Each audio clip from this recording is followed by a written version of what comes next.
That's my preview screen, but now they can hear us talk but not see us. Go ahead, you were saying. Okay. Oh, what would you like to use um, for the chess lesson? Oh, The I like Lee Chess. Okay, I'll log in there. Okay, and is your name there Daria Makes Games? Yes, correct. Okay, I don't remember if I'm following you. I should be. No, I'm not following you. Oh, do, do, do, do. Mm,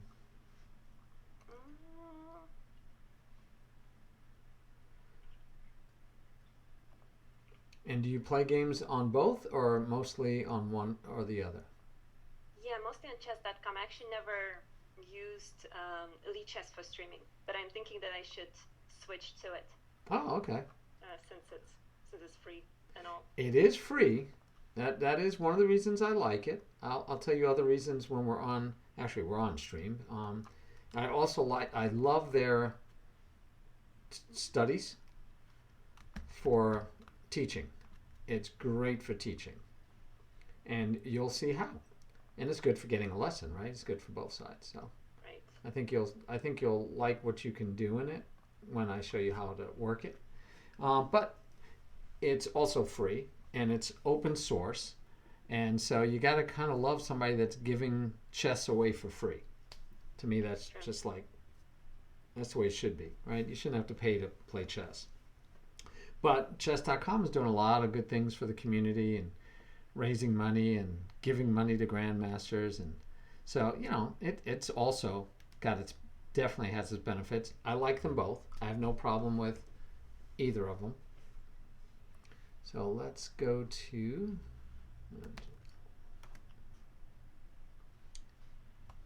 all right.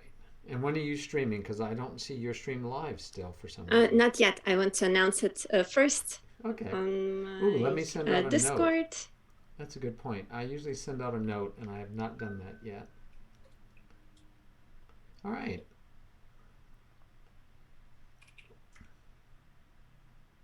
Mm.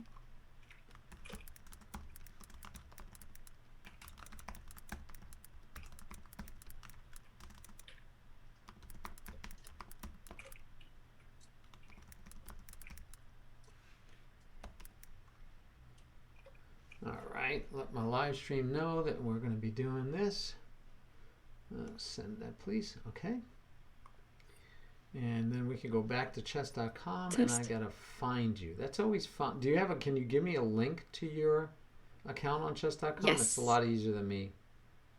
They're searching for people is not easy, and you could put it in the chat of Zoom if you like, because I'm not on Discord while I stream. I can't talk about things that I find to do is I have to shut down a lot of the background stuff because otherwise it crashes a lot. But yeah, I'm trying to remember what it was that I couldn't do in Twitch Studio because I loved it. It was super simple. But there was something I remember I couldn't do, just one or two things, and it frustrated me enough that I was like, okay, I'll try this OBS thing. And then OBS worked fine. It was just getting used to the controls is a little different. Like stretching a box is Alt arrow, and I just that frustrated me for the longest time.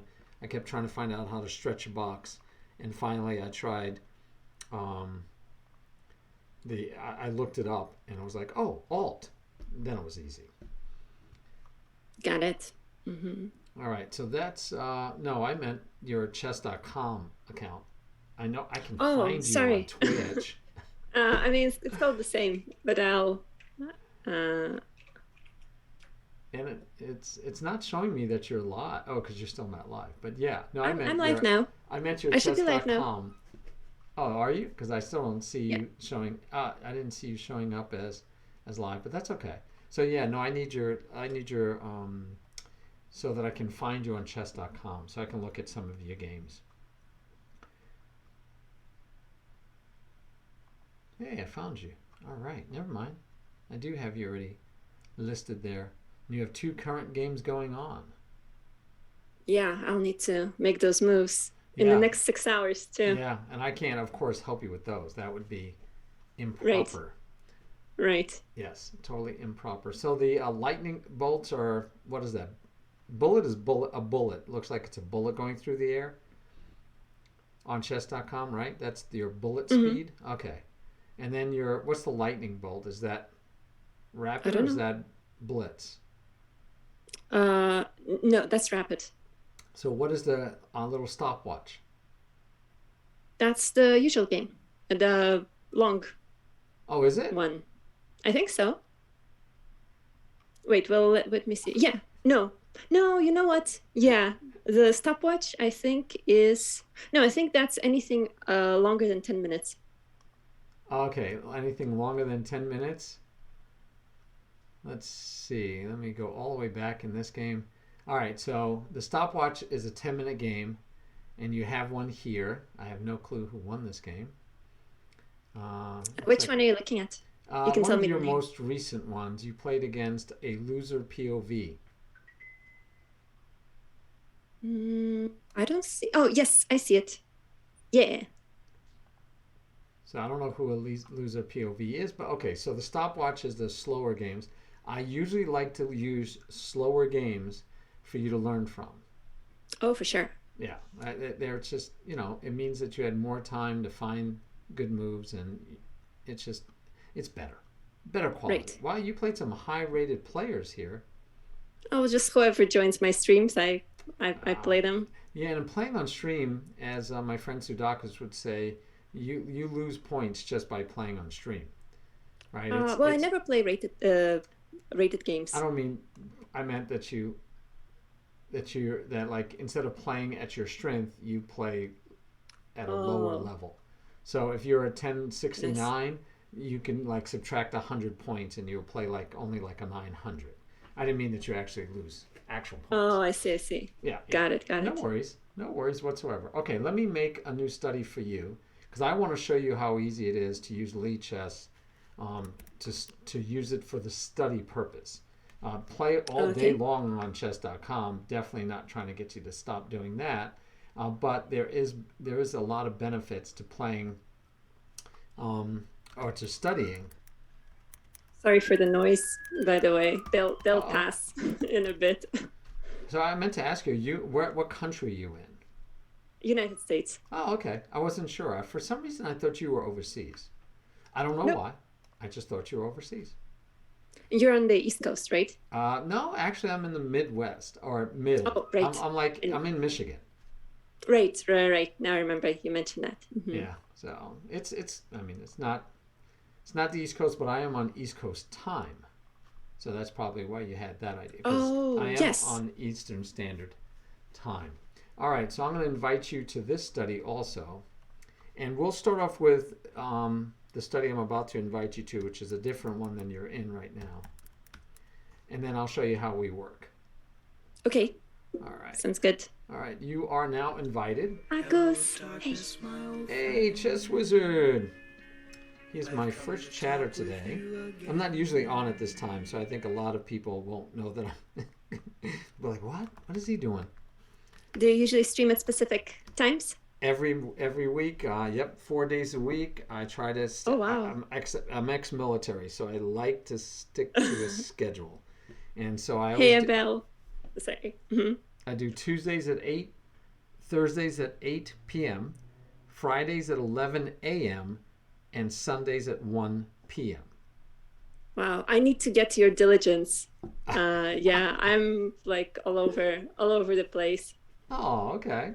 Uh, Yeah, no, I try to be consistent and predictable in that sense. So let's see. I just want to see if I can get back to Twitch because you're live now. But even if I show you a picture, it's going to be funny. I could probably pull your picture from your stream, but the problem will be, of course, that it'll be a lag, so it won't be a live picture. So right. yeah, yeah. So it's just Yeah, and I was going to send you a picture of mine, and you then I forgot. didn't. Yeah, no worries. But if you do, Let yeah, because me. if you send it to me via Discord, I'm not looking at Discord anyway, so I Oh, close okay. that So how do down. I send it? Yeah, It- it takes up too much bandwidth along with everything else. I got to shut things down. Hey, Abel. Hey, okay, so I see me and you on your stream. But yeah, Nice, nice. for me to try to use that picture will probably be more problematic than just to leave a still picture. Wait, let me send it to you. Okay, so not on Discord. Nope. I'll send it to myself, and then I'll send it to you on Zoom. Okay. Yeah, sometimes you can attach files on Zoom. I don't know if you always can, but yeah, if you do that, that should work. All right. So Okay, let's try that. I invited you to a study, and the Oops. study's named Daria Makes Games. So you should be able to find that study. I believe it. Well, Okay, make let sure me I do the named it. picture Maybe I thing. didn't Let name me do it. the Yeah, picture you- thing first. Oh, sorry. What did you say? Nope. I just want to make sure I invited you to the right study. Hey, Sudakus. I don't know if I use the live video feed. It's going to be a mess because and it'll be a lag. So you'll hear Daria speak, and then you'll see her lips move later. So. All right, thank you. Okay. Let me try. Let me see if I can get that one downloaded. And yep, it looks like it should download without a problem. All right. Of course, I wanted it. Now, yes. Okay. Thanks, Abel, for the focus mention, and thanks, Agus, for being here. Let me give you an emote. See if we can. Whoa, that's a big picture. Okay, I can shrink it. My computer says, "Whoa, it's like taking up the whole background." We'll shrink it. A lot of flowers in that picture. Am I correct? Yes, and it's a flower crown. It's from a summer solstice celebration in Latvia. Oh, nice. So, how long were you in Latvia? How long? Yeah, how long did you visit? Well, I went there this summer for a month. My family lives there. Oh, okay. So I wasn't like totally crazy about thinking you were not in America. Oh no! Well, I am in America, but I'm not from here originally. Gotcha. Yeah. I mean, you can probably tell by my accent that I'm not. Yeah, I'm not from here. But America is such a melting pot. Seriously, True. It's hard to tell by if you only go by accents.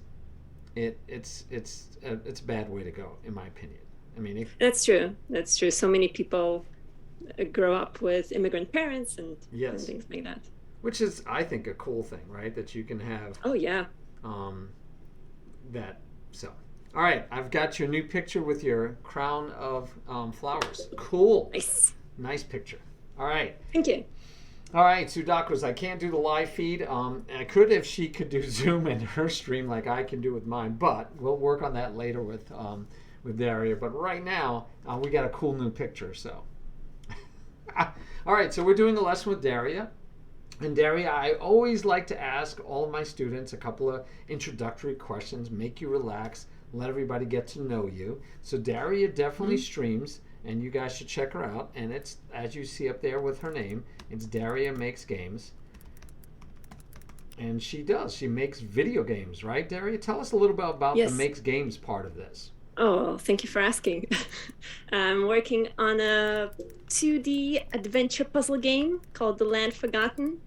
All puzzles are based on real languages and mathematical principles. So it's kind of a logic game for fans of chess.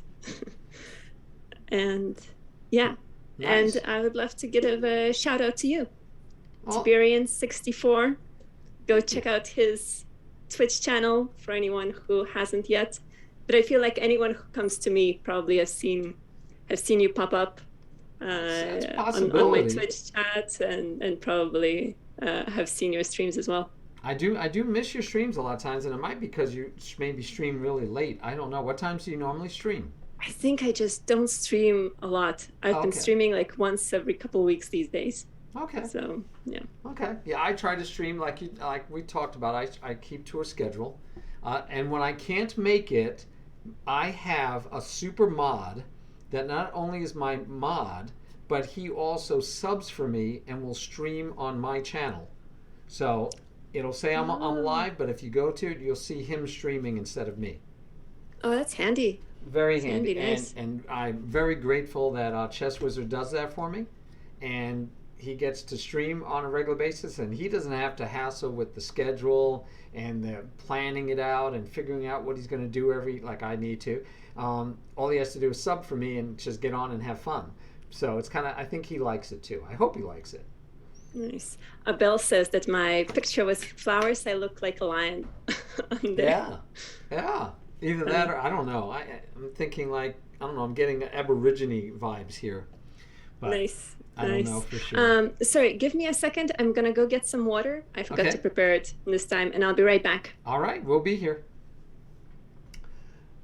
Yes, Chess Wizard. I think that's a good way for you because you get to have fun and none of the, well, I don't know about none of the pressure, but a lot less pressure. I enjoyed 960 the other day, Chess with Chris. I did pretty well. Yeah, I don't remember exactly how well I did, but I did pretty well. Let me bring it up for you guys. I can show you, maybe. I don't know what that is. My goodness. All right, I'm back. Oh, that was quick.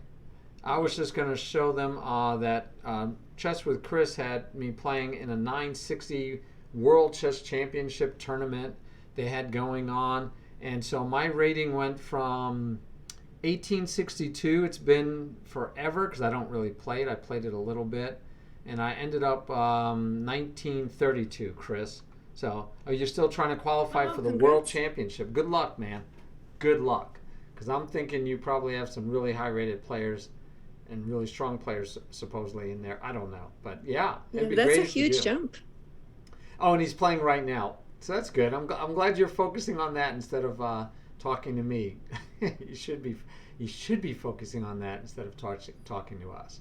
All right, so Daria, I need you to go to the study called Daria Makes Games. Can I can get walk a you link through to how it? to get to the study. You ready? Okay, let's All do right. that. So you go to in Lichess, up at the top, go to Learn. Click on Study. Yes. And then you want to, on the left, Studies I Contribute To. And since you don't use Lichess a lot, you should only have a very few showing. Yes. And you'll see one that says Daria Makes Games. I see it. All right. So at the bottom, you want to make sure, after you click in there, and you want to look at the very bottom underneath the A1 square. You should see the word sync, and it should have a check mark, and REC, and it should have a check mark. A green check mark. For it. I'm just adjusting the screen. Where? Green check mark? There's sync and rec. Yep, those should just both be green. Yep. All right, so what that means is when I move a piece, you see it on your board. Ooh, I do indeed. And you can move those pieces also. Nice. All right, so we're going to walk through a game that you played.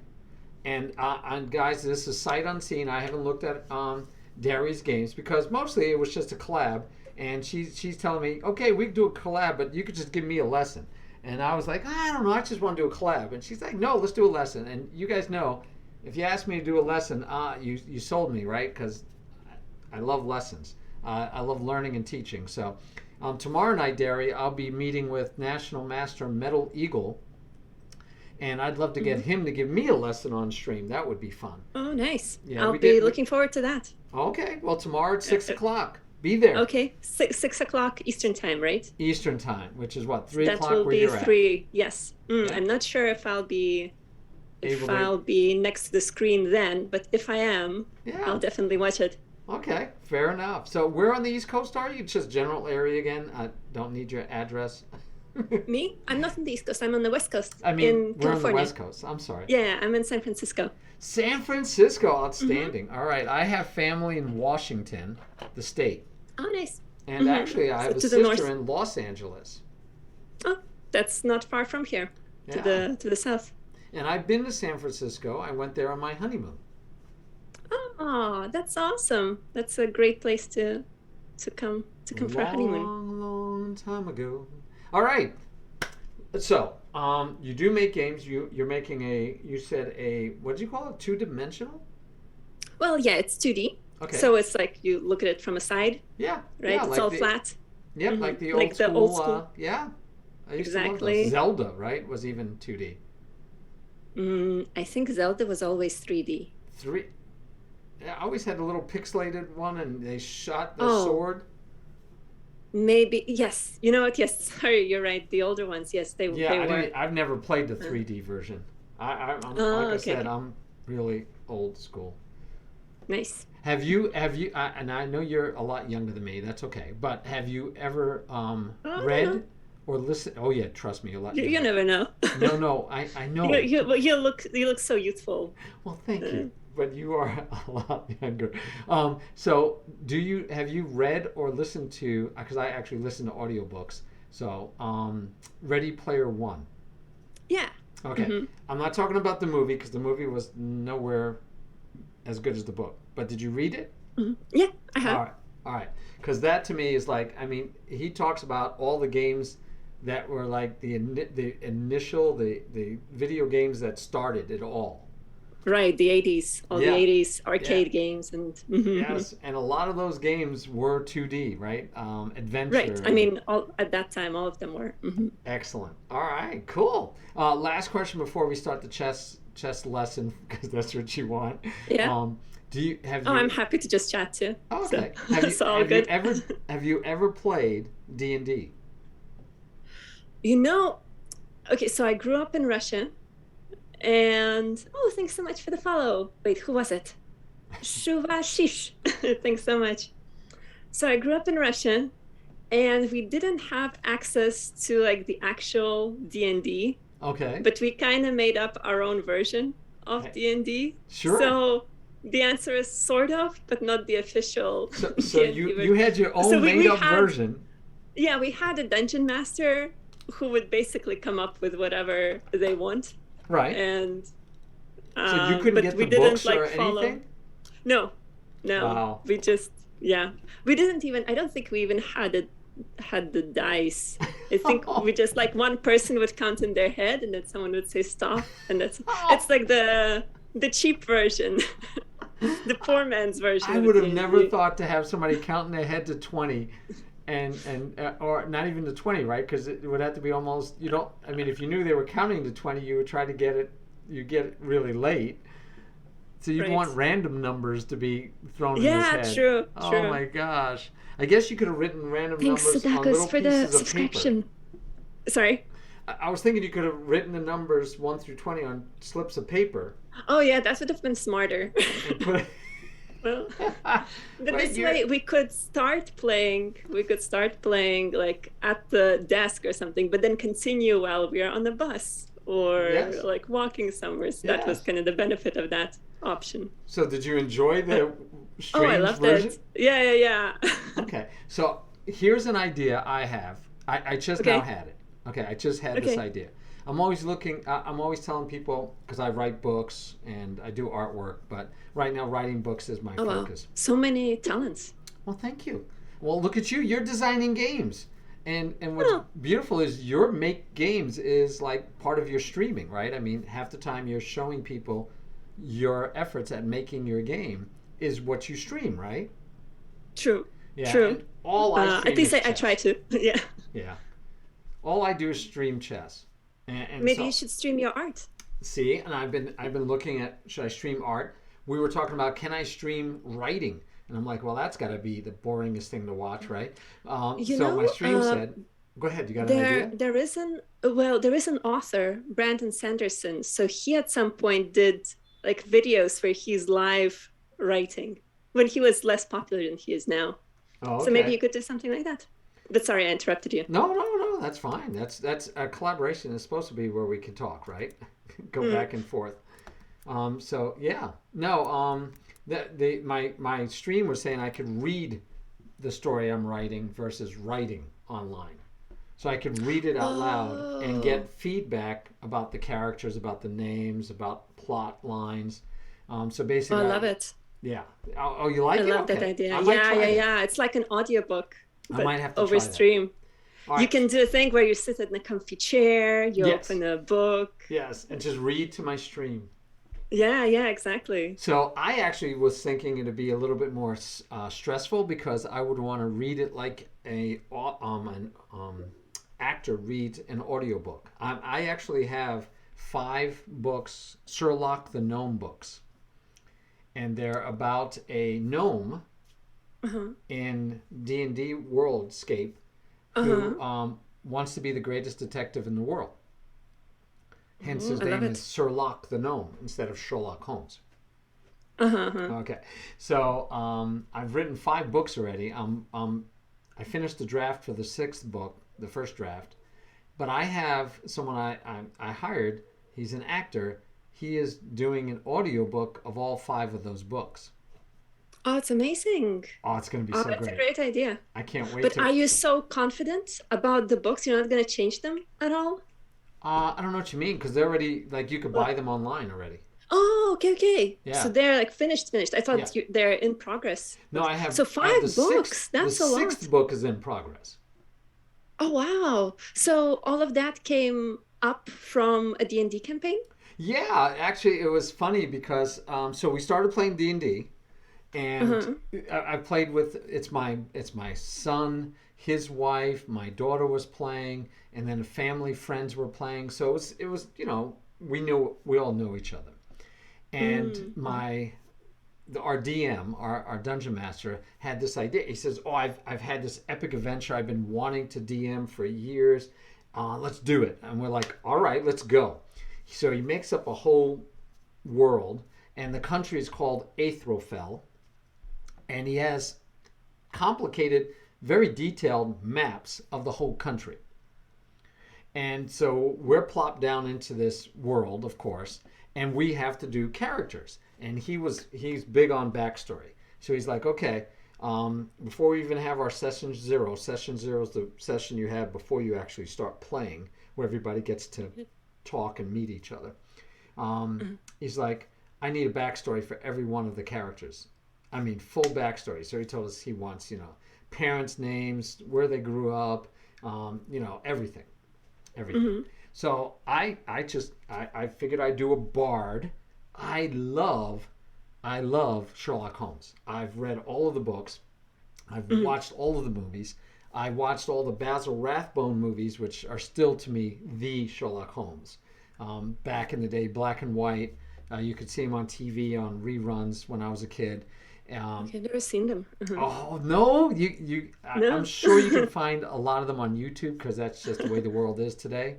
But you need to look up Basil Rathbone playing Sherlock Holmes. Basil Rathbone also played in the Robin Hood, the one with Errol Flynn, which is the most classic movie. Robin Hood, he played the Sheriff of Nottingham, the bad guy. Okay. Well, I haven't seen that Robin Hood either. Yeah, actually, we can talk movies all day. But anyway, I love Sherlock Holmes. And so I came up with a character, a gnome, and I thought, Sherlock the gnome. And so I came up with a whole backstory, because his name, of course, isn't Sir. That's a title. And so he had to actually be knighted by the King of the Gnomes. And so therefore he could be called Sherlock. And of course he's a gnome. And so while we're doing the game, and I came up with this whole backstory, I thought, well, that'd make a good story. So I wrote the first story. It's a novella. It's a short book, right? A short story. So I wrote that one, published it on ebooks only, because it's short. There's no way I'm going to print it. It's too short. So ebook, and I put it out there, 99 cents. We've got that one out there. And I had so much fun That's writing. a bargain. You haven't seen it yet, but yes, you're correct. Well, no, from you're what right. I hear about it already. It's a bargain. It's a bargain. Oh, you bought it already? No, from what I hear of it, yes. I already feel like it must be great. Yes, it's a bargain. I'll just go with it. It's a bargain. But yeah, so I wrote that one, and it was so much fun. I wrote another one, and then I was on a streak where I was writing one a month. And so I got 5 written, and then I started working on another project, and so now I'm back to it. I'm on book 6, but the first 5 are published. They're out there. My good friend Sudaku's Chess is translating them into Spanish. Oh, wow. So that's like a whole production. Oh, I'm going to have a Spanish version out there, and I have an audiobook being made of all 5 books, And so I can't wait because I'm going to listen to them when I drive. I get to listen to my own books being read by a actor using the English accent for Sir Locke and his buddy Lotswin. And I just can't wait. I'm so excited to hear how it comes out. It's like seeing your book made into a movie almost. It's your book made into an audiobook. So I'm excited. By the way, Abel is complimenting you on your attire. Thank you. He's saying that today I'm a student of Spider-Man. Yes. Abel is a fan of Spider-Man in general. So Hey. that's very, very appropriate for for this chess stream. Well, then he's on he's good by me because I love the superheroes and I love Spider-Man. And they're just so he can see my background. Because you can't always see my background because I have so many things in front, but I try to make the background for my stream match the theme of the shirt I'm wearing that day. But your background on your stream, got it. Yeah. Oh, So that's awesome. I showed it. I of... hid the chessboard so that they could see it, but because it's one of those things, you know, it's like it's just, what do you call it? It's like knowing the backstory for your character in D&D, even though you may never use it, you still want to build the backstory so you have that richness of knowing who the character really is. Anyway. Oh, for sure. Wow, Daria, you got me just blabbering. What I was going to say. So many interesting stories. Well, what you made me think of, here's the idea, and don't feel pressured to do it, but here's my idea. I thought it'd be neat. You made me just think of this, it's just a new idea, that as a different stream I could do one day, and maybe do it one day a week for like 3 weeks, 4 weeks, whatever, is you, me, and we could find 2 or 3 more people, and we could do a real Dungeons and Dragons game together. Oh, wow. Yeah, that actually would be really fun. All right. I'd be down for it. All right. I love it. I usually DM, so I'll happily DM that because I'll have to make it, you know, short and sweet. We're not going to make the adventure I'm in right now with my character, Sir Locke the Gnome. We've been playing for over a year. Oh, wow. Yeah, campaigns that's a commitment. Yeah, and we only play once a week for 3 hours. And so we've been doing it for over a year now. So I'm thinking we can definitely do it. We'll do it maybe once a week. Well, I'll make it only be about 12 to 16 hours total. Sometimes they call those one-shots because you only have one thing you do. Like one quest, one thing you have to solve versus like in the one we're in, you have a whole world to adventure through. But yeah, if you're game for that. Yeah. If noobs like me are welcome, then yeah. Oh, I think it's better to do noobs like you. I think someone who's never played with real dice, we've got to get you to try the game. Oh, how does it work, by the way, with everyone being remote? How does the die? And actually, the game that I'm playing right now, the one that I've been playing for over a year, I've been playing with my son who's in Washington. His friend that's the DM is in Washington. My friend's sister is in upper Michigan, not right near us. I'm in Michigan.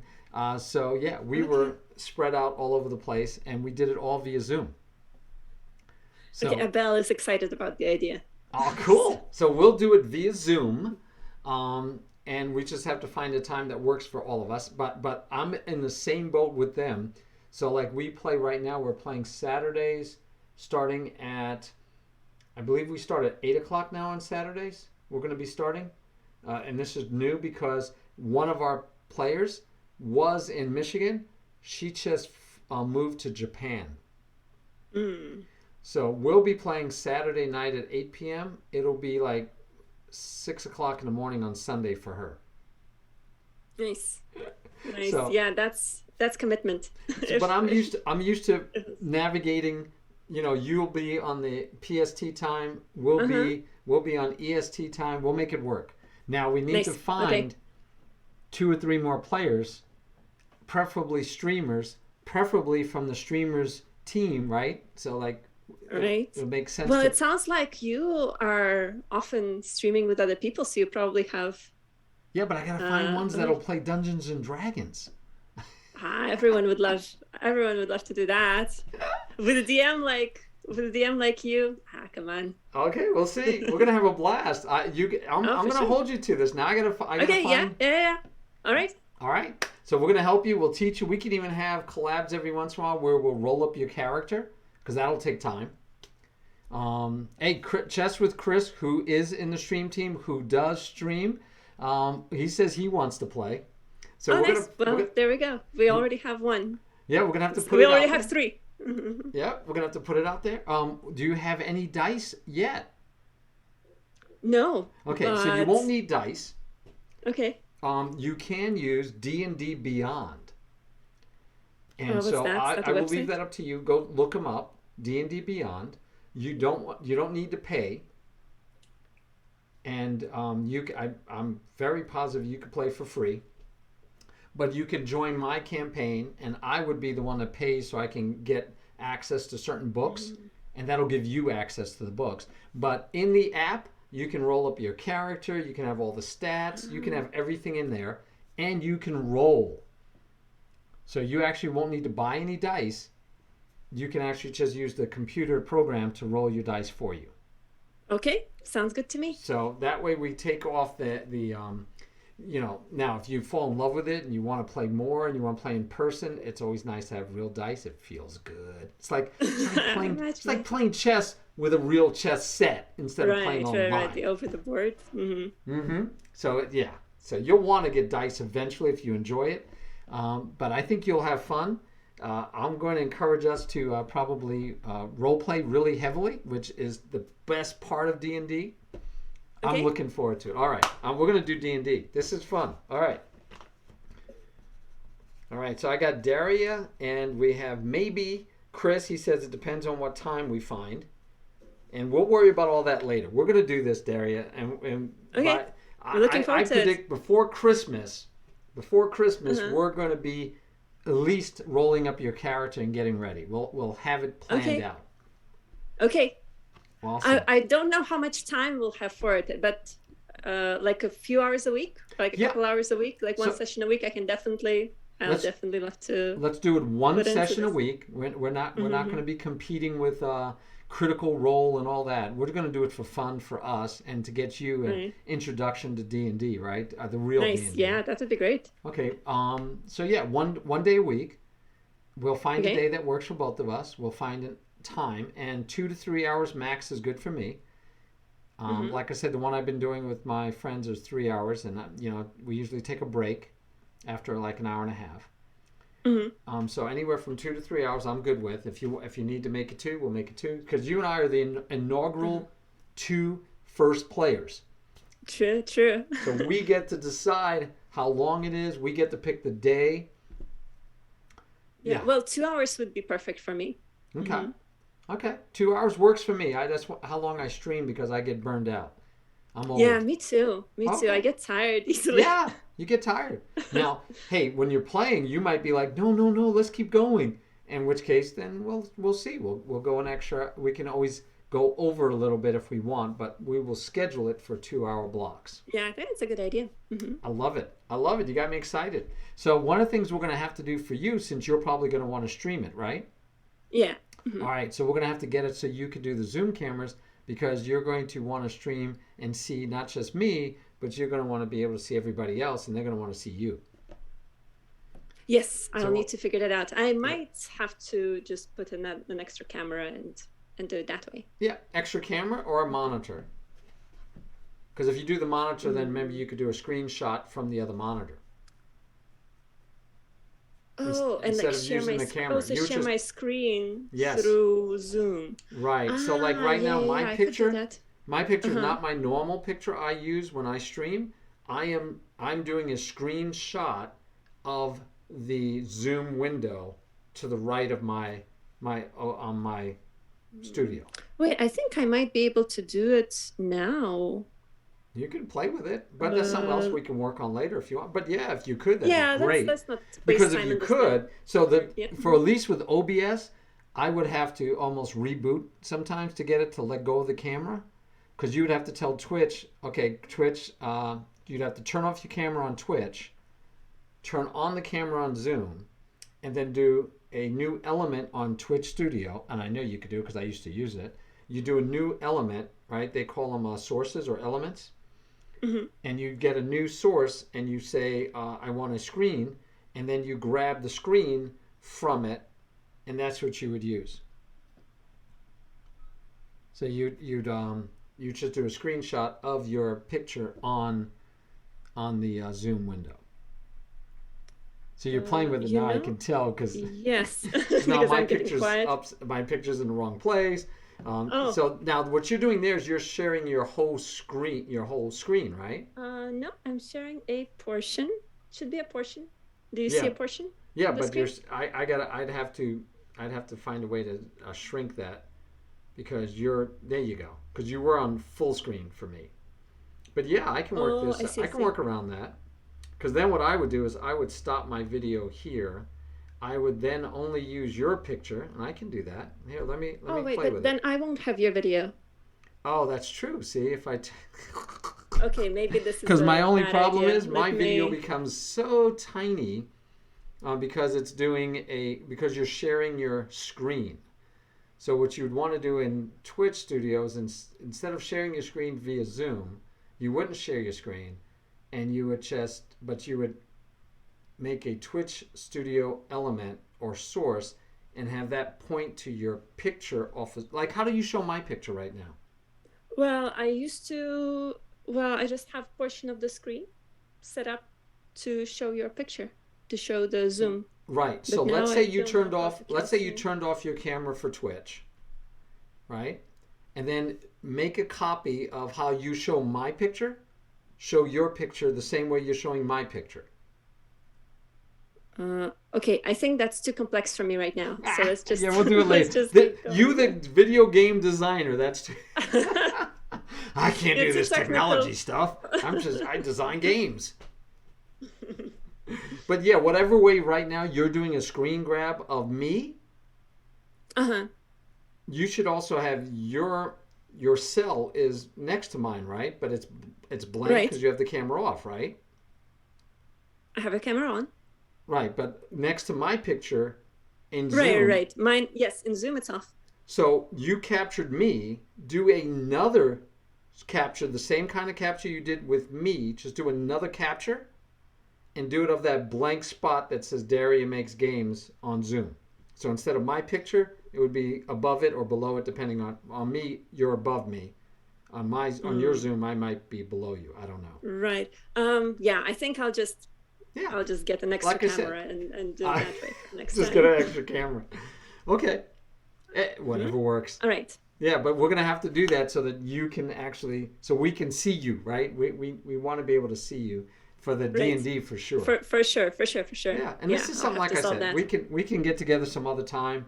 Not even streaming. We'll get on with we could do a Zoom call, and you could share your screen and show me what you're doing in Twitch Studio, and I can help you. We'll work it out.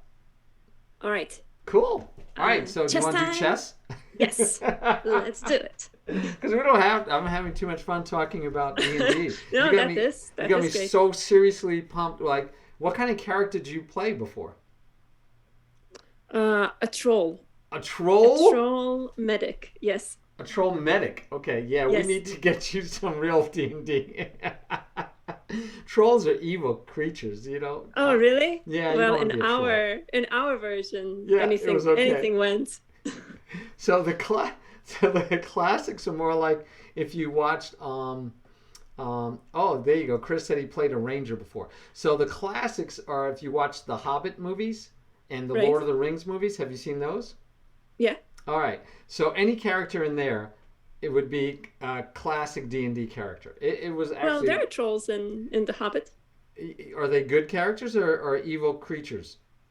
Well, And that turn the stone if what they're is out in evil? Don't What they is turn the evil stone when in the sunlight? They do, yeah, they do. Okay. So you're gonna have a hard time playing a troll if you turn into a stone when. That's a good point. That's a good point. And by the way, all the other characters you're with will try to kill you because you're a troll, because you eat them. But yeah, no, it's okay. Good point. All right. Well, I can be any race. Yeah, we'll have to find you a new race, but they have a lot of new ones Sounds good. too. Okay. I'll have to browse through it.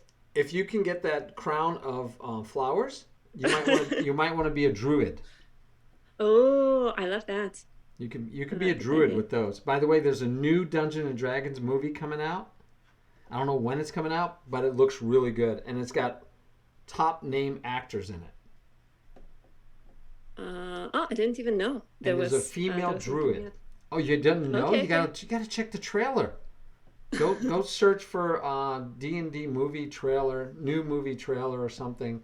You gotta see the trailer. Okay, I'll check it out. I'll check it out. It's really good. You'll enjoy it, and that might give you ideas too. But yeah, with the flowers, you could do druid easily.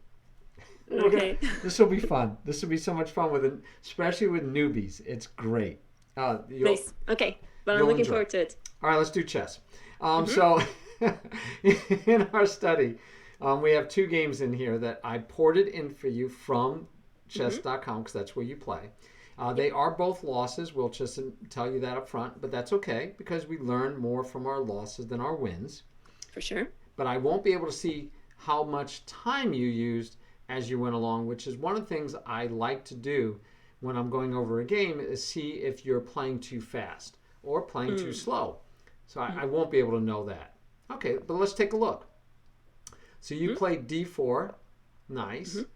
I will say that just classically, almost everybody in the world is going to play either a Queen's Gambit or what ends up being a Queen's Gambit type setup, because even if they play, you can see the arrows I'm drawing, right? Yep. Yeah, that's the beauty. And you see it real time. There's no delay because you're not watching my stream. You're looking at the study with me.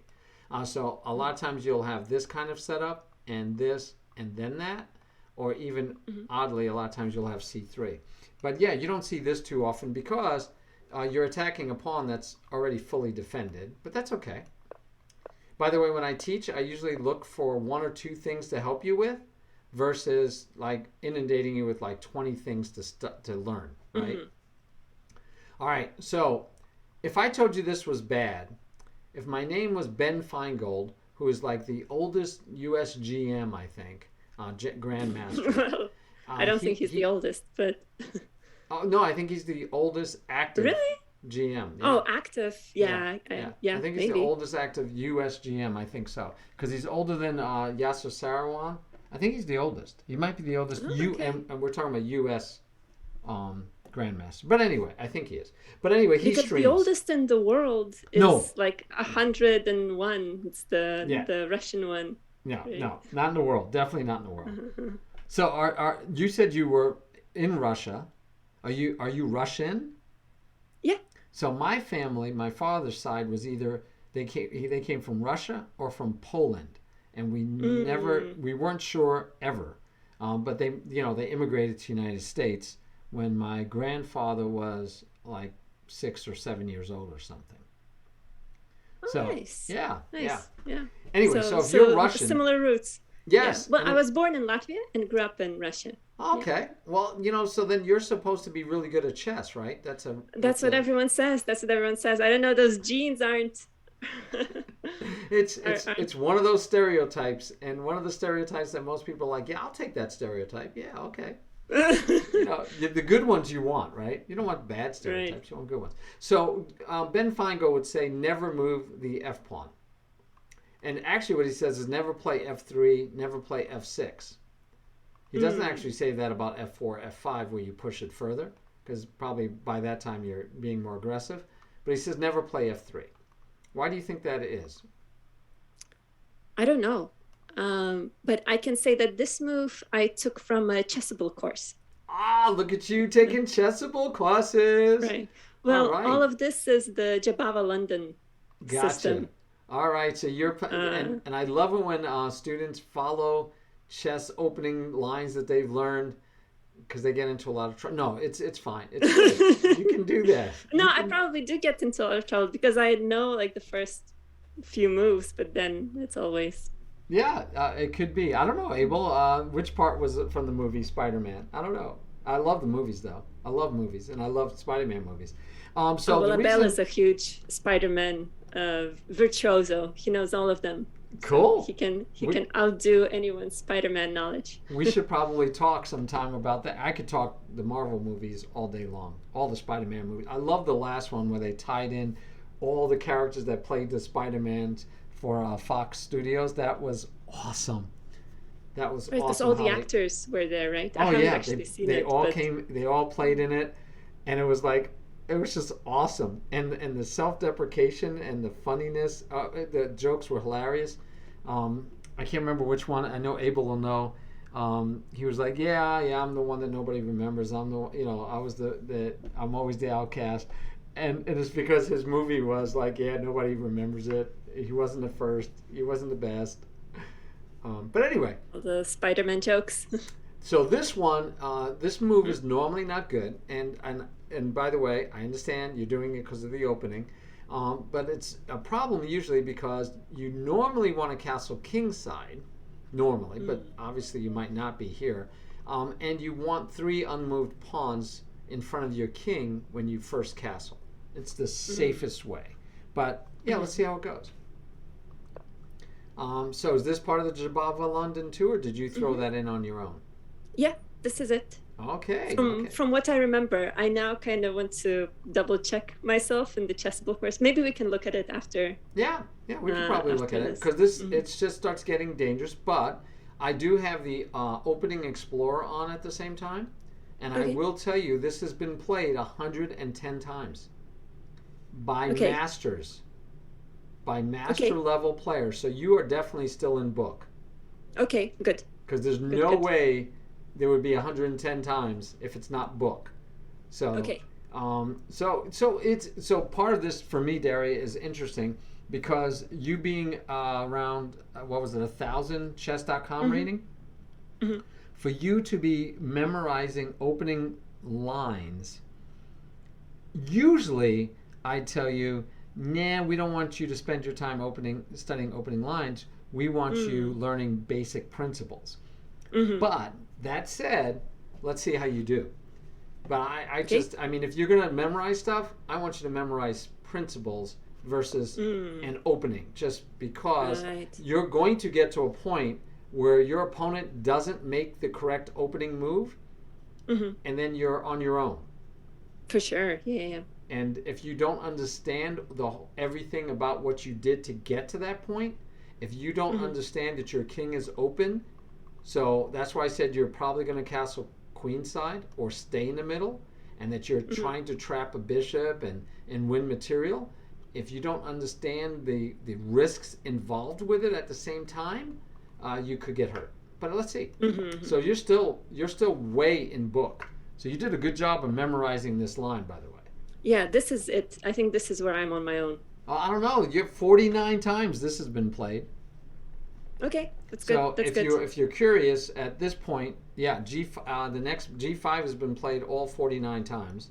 At this point, right here, Black had 3 choices. So Black plays either H5, H6, or one time they played C5. And that one ended in a draw. But these are master level players playing it. So no, you're still in book by far. Okay, you're doing good. great. And Black just now left book.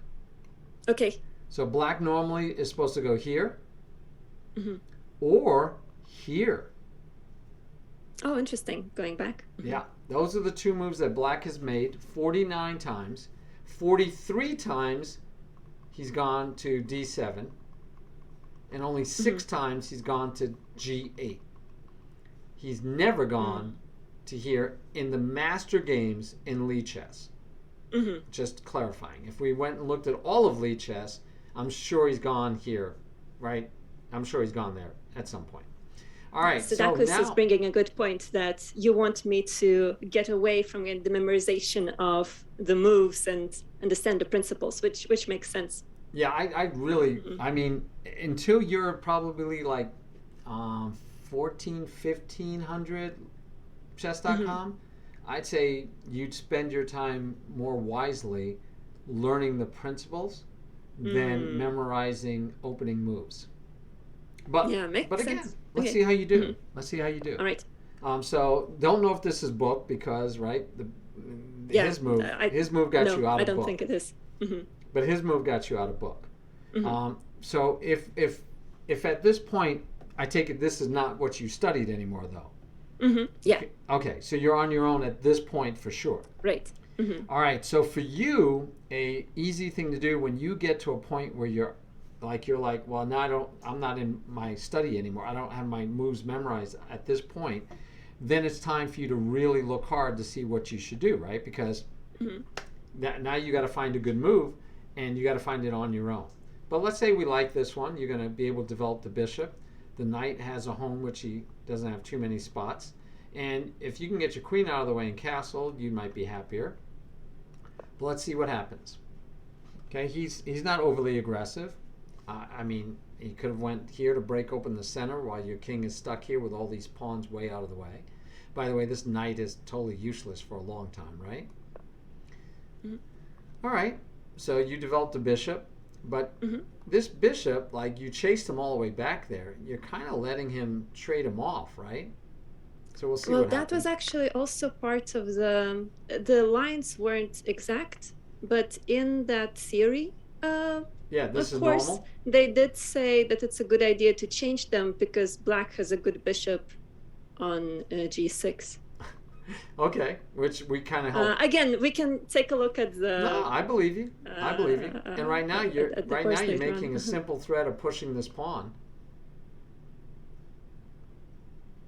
Yeah, I don't know even if that occurred to me at that point. Oh, okay. But it is a simple let's see. threat. I don't remember this game, so let's see. Yeah, because if you push that pawn, if he were to take, your queen takes back with check. Not a big deal. You could win a pawn maybe, but either way, you're still, you're making him move the king. If you push that pawn, he really doesn't have any other choice because he's going to lose the knight. He could move the knight, and you still could take, and you still get him to move his king. So you could take away the right to castle. And so there's actually nothing stopping you from pushing that pawn right now. Yeah, good point. I don't think I... no, I did think of that. Oh, did I? I don't remember. Well, you didn't do it. You might have thought of it. I guess I didn't. I guess I didn't think about that. Right. Then. So I mean, I think this would have been quite interesting for you. He could have just done this though, and yes, and then we could see where we go. He could have taken here first, and then you still could take with check, and still bring his king out, and then take back. But then you'd have doubled pawns and all. Okay, yeah, you're fine. So knight protects the bishop. And now you can't push that pawn anymore. Right. Yeah. See, he maybe he saw it, maybe didn't, but you can't push that pawn anymore. All right. We castle queenside. Nice. I take it that was part of your studies too, because that's a good move. Well, it just made sense. And we make a pawn break. Ooh, look at you. Brave as it is, go for the pawn break. And he says, "Well, I'm going to attack your knight." Okay. You have squares to put your knight, right? Right. Those are the only two, but okay, let's see what you do. All right, comes back.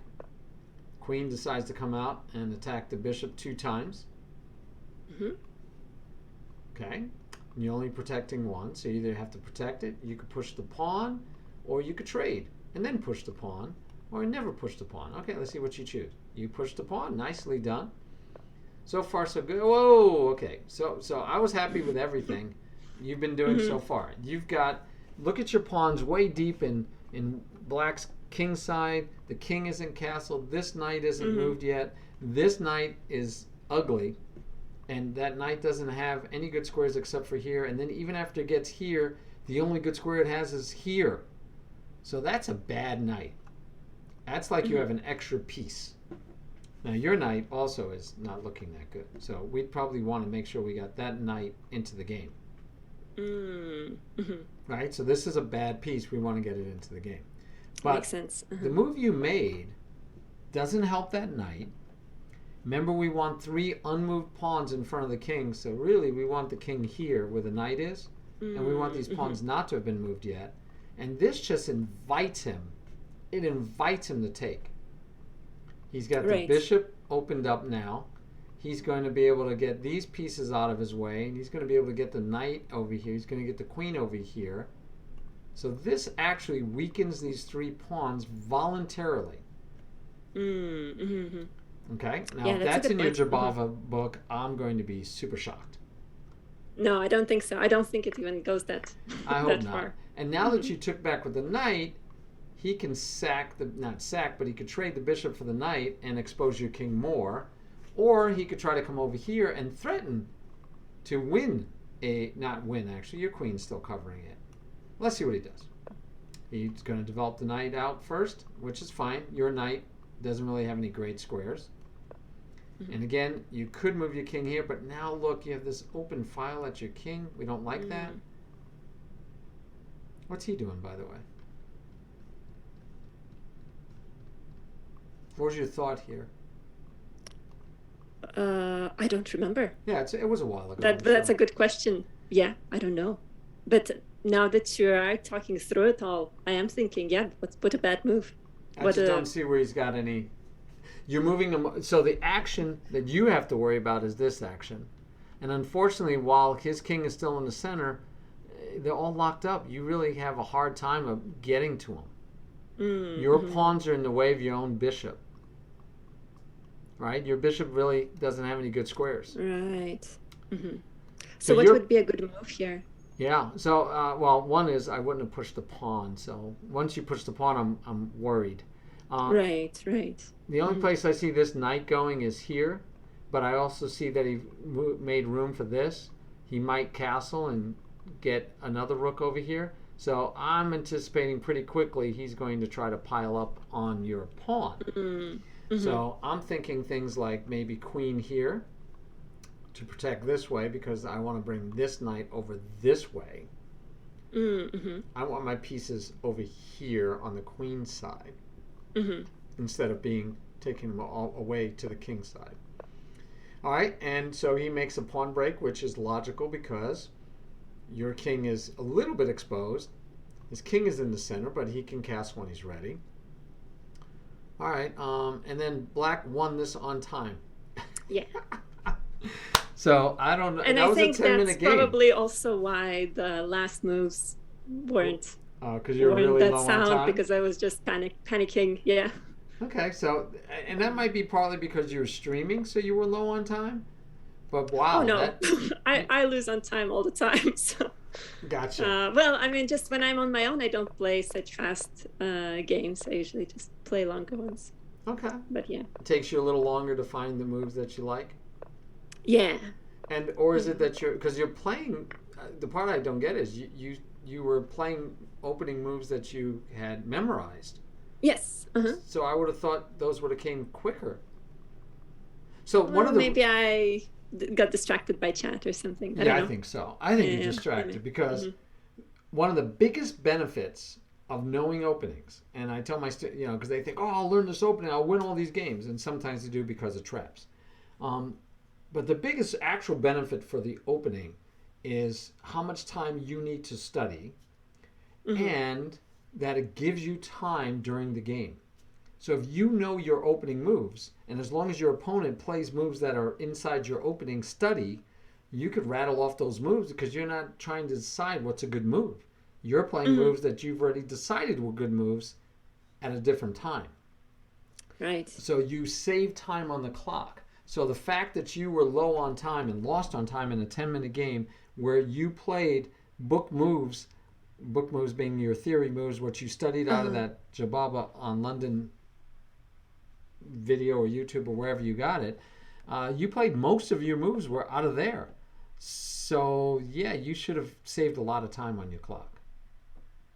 Sorry, do you know? Oh, found it. No, because I was playing black, so I was looking for a way to flip the board. Oh yeah. You found it? Yeah. Okay. So the thing we have to watch here is boom. Now we chase the bishop. Right? Not mandatory, but you chase the bishop. And at this point, what happens a lot of times is we chase the bishop when we say, oh, if I asked you, Daria, why did the bishop go there? You would tell me it's because... To get away from the B of the pawn? Because you're threatening to win it with a pawn, right? Right.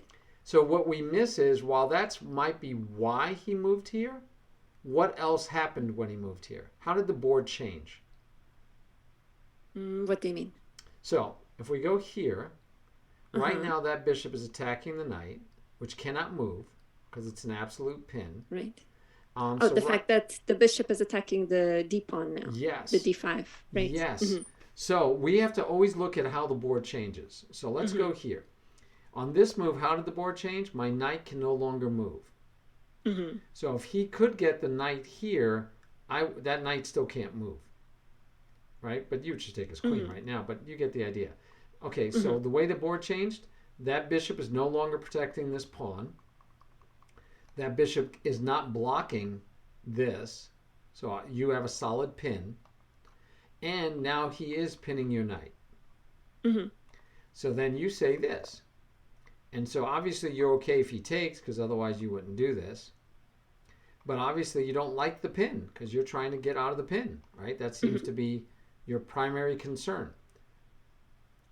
I probably wouldn't have been as concerned. I probably would have developed either the knight or pushed the pawn first, and then I can even develop knight here if I want. But okay, I'm okay. You put the question to the bishop. You say, hey, trade or go away. So he goes away. And then you say, hey, now it's just you can give up the piece for 2, but you're going to go away. Either you're going to trade or you're going to go away. And he says, I'll go away. And what happens a lot of times is when we think we forced them to make a move, we don't look to see if the move we forced them into is good for them. That bishop is now attacking the pawn, and there's 2 attacking the pawn, and you only have 1 defending it. That's okay. I can defend it either with a knight or with another pawn. And you did it with the knight. Yes, we'll give you applause. Good job. You defended it with the knight.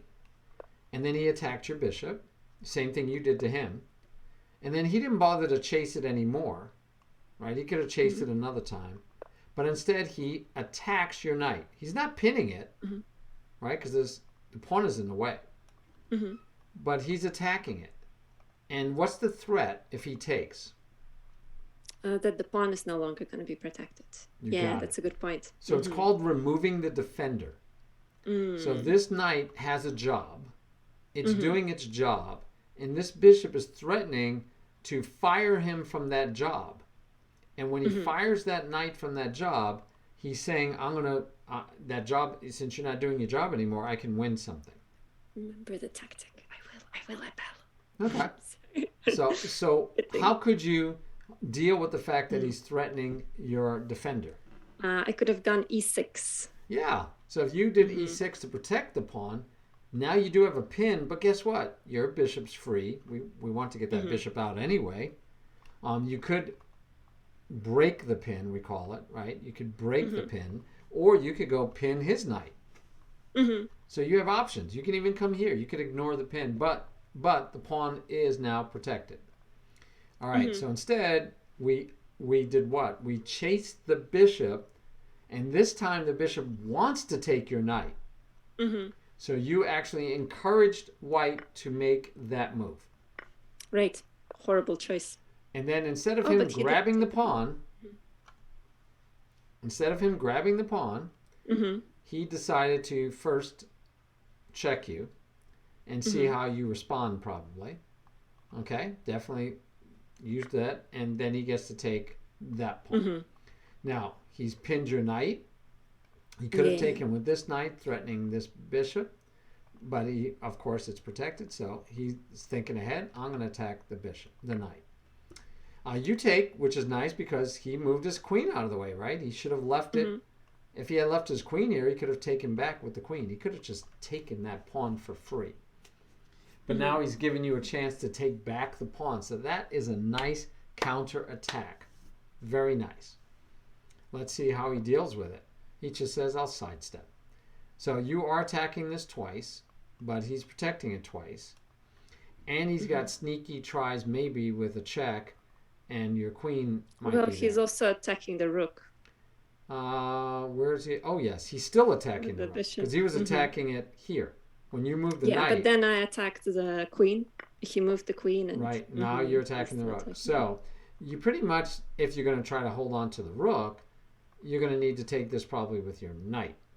Yeah, with the check. Okay, yeah. You get a check, and you did. And he takes with the bishop. Again, he could have taken with the pawn, and that way he'd still be threatening your rook, but then you just hopefully would just move your rook. So you traded queens. Your rook is still there. All right, so we trade, and right now, who do you think is winning? Well, material-wise, we're the same. Oh, no. Yeah. Yeah, material-wise, we're the same. I have a bishop for the knight. I have double pawns, but they have double pawns as well. Okay. You're doing great. I have a better opportunity for a castle. Their king is kind of opened. Okay. I don't know. My position looks better to me. Okay. That was a very good analysis. Very good. Let me teach you a few more things you can use with that analysis. Yes, please. It's called pawn islands. So I have 2, and they have 1, 2, 3, 4, right? Yes. And the fewer, the better. It's like golf score, right? You want a lower score. So the fewer pawn islands, the better. And where that will come in handy is when you try to win those pawns, attack those pawns, and in the endgame. So right now, you would also say black is doing better because he has only 2 pawn islands, while white has 4. And of those pawn islands, isolated, double isolated pawns. All right, so you definitely are better in those aspects. Now, you said about castling that you have better castling as in a safety net, right? All right, so here's one of the things I want to teach you something totally different. When you have the queens are off the board, and a couple of, you're down to 1 minor piece each, and rooks. Castling doesn't matter? Not only does castling not matter, it's not a good idea. Okay. The king is an attacking piece in the endgame. And you're in the endgame because right, queens are off, 3 of your minor pieces are gone, and you have you're in the endgame. So the king becomes an attacking piece. Your king needs to get up here and be aggressive, and his king needs to stay in the center and be aggressive. And if you castle, you take one of your attacking pieces and hide him over here when you get your rooks together, but you could have gotten your rooks together by moving there and keeping your king active. I see. So let's see what he did. Okay, you castled. good to know. You castled. So now your king is going to have a longer road to get into the game. If he's a better player than you, I expect him to bring his king up into the board, not go backwards. There you go. He didn't. Now go back. Not castle, because again, castling for him, we don't want to castle right now. We need this king for the endgame. Nothing wrong with that. So do you know about open files and semi-open files? Yeah. All the right. e-file is open. Yes, e-files and open. rooks should be on open files or semi-open files. Yes, it's always nice, right? It gives you, where do I put my rooks? Open and semi-open files. I like this one because it keeps this knight at bay a bit. Right? The knight can't go here. So the only place the knight can go is here. And then after that, right, your bishop covers all those squares. So I like this move. There's nothing wrong with this move. It's a semi-open file, but it points at his passed pawn, his only passed pawn. You know what a passed pawn is. Right. Okay. And so I like it because you're pointing at the passed pawn and you are trying to own the semi-open file and you restrict the knight. Tons of stuff. Tons of stuff. Abel says we're in the middle game. I don't know, Abel. I'm feeling endgame vibes here all the way. All right, but the game ended again. What happened? White wins on time.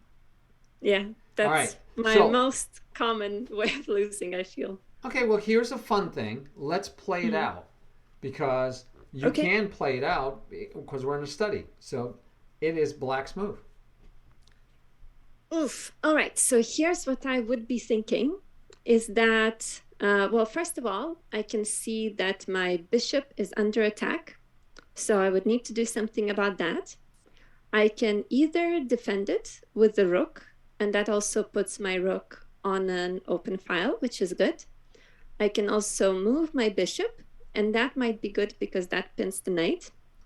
If I move the bishop, I would be thinking that what if they move their pawn on a3, then I would have to move my bishop away, and I don't want to move it away this way because then it will be just a lot of moves for the bishop. Yeah, but a lot of moves, but where would he end up? Well, let's see. So bishop would end up somewhere here, which might be good because it's attacking the pawn. Yeah, it's not a bad diagonal to be on, is it? So maybe I would even do this because this pawn can't go forward because the rook will take it and it attacks this pawn. So maybe this move is actually good too. Yeah, now that you're mentioning it, I think maybe I would go either bishop c5 or rook e8. I think bishop c5 would be better because that would force the rook to move. So the rook or the knight. So it would force white to protect this f2 pawn. Okay. So either with rook on f1 or with rook on e2. Okay. Or with knight on e4. Wow, he's got a lot of choices. Knight on e4 would actually be attacking the bishop. So then I would probably move my bishop to b6. Yeah, I think with all that going on, maybe I would first move my rook to e8 and then move my bishop, because then I could trade rooks too and have an extra attack on this pawn that way. Okay. Or yeah, so I would go rook e8 after that. Okay. After that thought. Okay, so now I would probably make that bishop c5 move, because once rooks get traded, only knight can defend this pawn, and that is good for me because I can kick the knight out with the pawn after I move the bishop. So I think I'll... Oh, but what I also need to think about... No, this is safe because I can take. Yeah, so I would go here.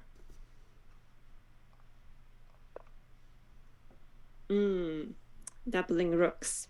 Yeah, I should have thought of that because this move was good because it allows to double the rooks. Okay, so now I can still take. Well, I think trading for me is a good thing in any case. Because you have better pawn structure. Yeah. Okay. So I will trade regardless, and then maybe I can move, well, not here, but maybe I can move this rook further up, or maybe I can push this pawn. So I think I like this trading idea. And the knight can also take. Okay. So now I think I'm gonna move my rook closer to action by moving here. What else can I do? I can also attack the knight, but the knight will just move here, and that doesn't really give me anything. Well, maybe it does. Let me think. So if I attack the knight, I can then... Well, no, that won't work.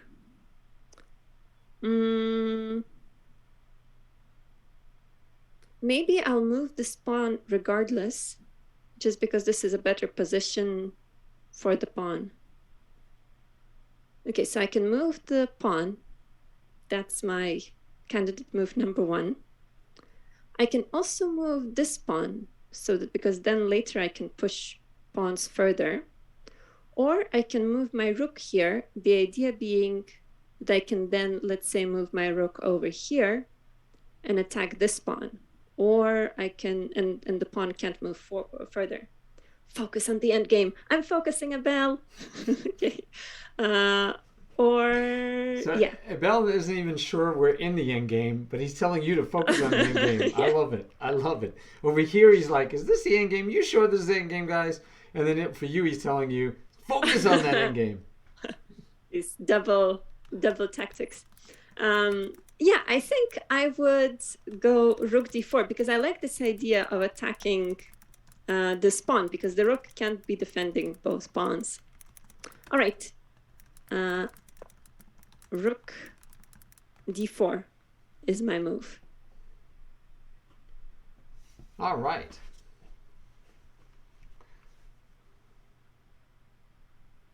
I have no clue what I want to do. I didn't think that far. Sorry.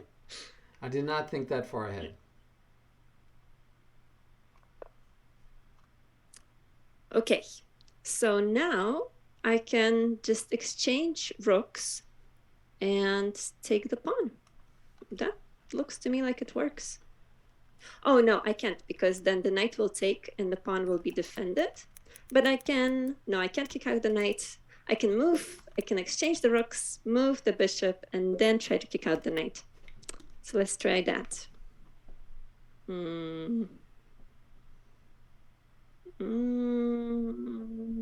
Yeah, this seems like the best move to me.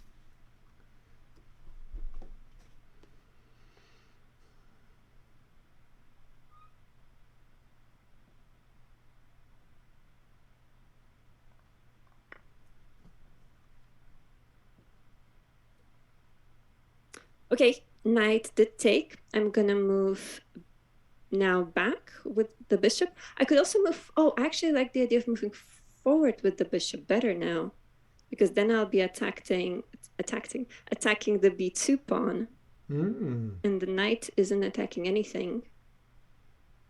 So I'll try that. I like it when you find other moves. What? No, I like it that you find moves, that you're looking and you find a move.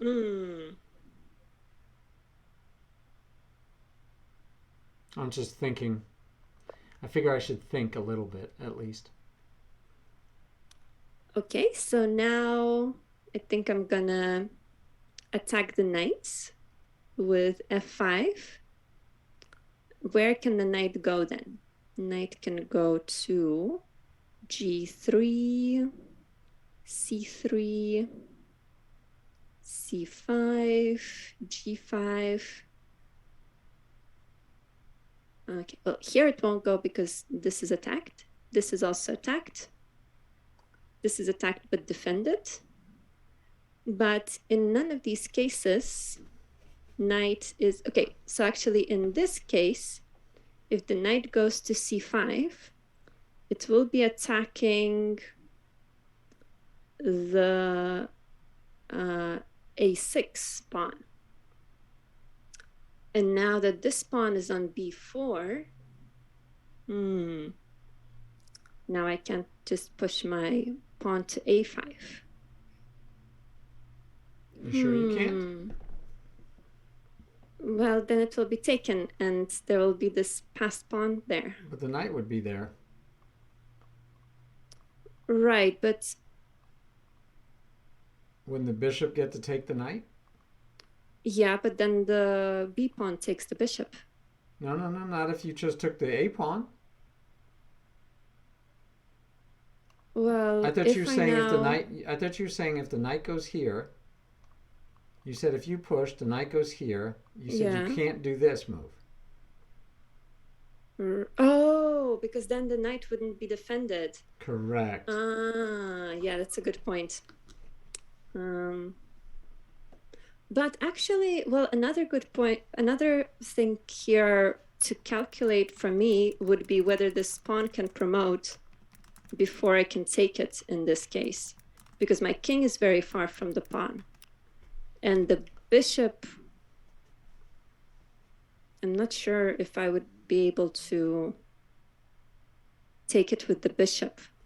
So if I go f5, knight goes c5, I go a5, white, let's say white takes, I take the knight, Now white goes a6. Oh, well, the bishop is still defending a7. So that should be fine. So then I can even take f2 and it will still be good. Yeah, okay. That looks safe to me. Well, this pawn then is also a bit dangerous because the king can maybe go further and then white can promote this pawn. But I think at that point I can get close to it with my king. All right. I think this will work. That was a lot of thinking. A lot of good thinking. That was a lot of good thinking. You spend a lot more time thinking than I did, so I don't know what I'm doing now. Mm.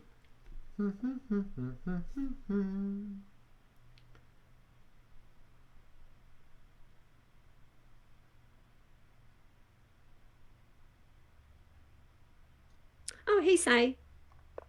Sai, aka Mike. Good to see you. All right. Oh, okay. Knight went to d6. Oh, yeah, there's another pawn knight can attack. All right, but this pawn I can defend, so that's less of a danger to me. Because if I go to f4, so the only thing I think that can be of danger to me here is if the knight goes to f5, attacking my bishop, but that's not of danger at all because I can take the f2 pawn. So I think f4 is pretty safe here. Okay, I'll do that.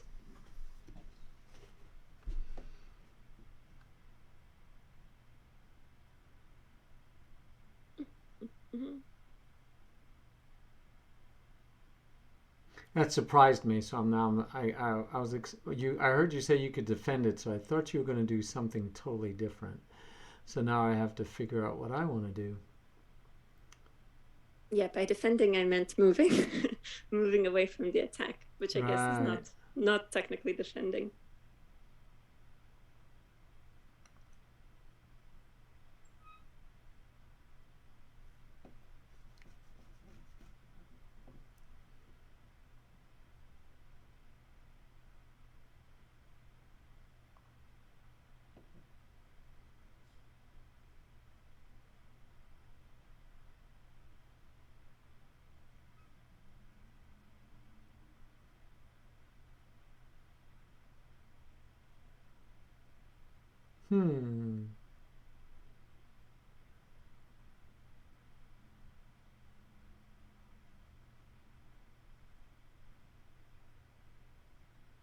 So many choices. All right, knight goes to e4, defending the pawn. So I can attack the knight again. I can go f5. That will attack the knight. But the knight can then go back to d6, attacking my pawn.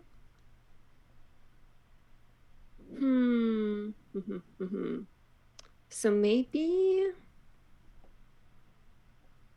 So what if I do something different? What if I go g5?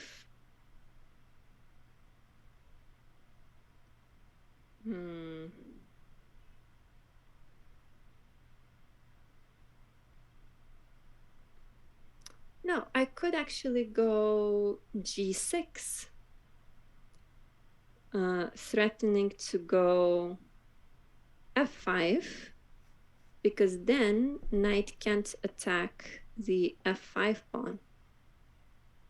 All right, and if I go g6, what is white going to do? Well, white can also defend this pawn with a king. So at this point, the king can move closer to it. And then I can still attack the knight. And maybe then I can try moving pawns around. No, actually, if the king moves closer, well, then I can do my knight attack. And if the king moves closer, I can attack the b4 pawn. And this pawn can be defended with a5. Oh, no, wait, I can't. Well, yeah, so the knight will go away somewhere.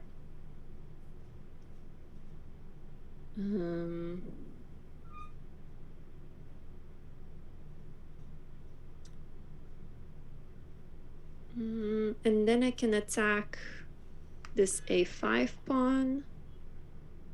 Yeah, I think this will be good. I think this pawn then will be attacked. Okay, I should try that. So g6. I hope I didn't miss anything. Oh, the king goes the other way. Okay. Well, so what if I attack the knight? So now the knight has a spot to go to, d2. But that isn't going to save the pawn.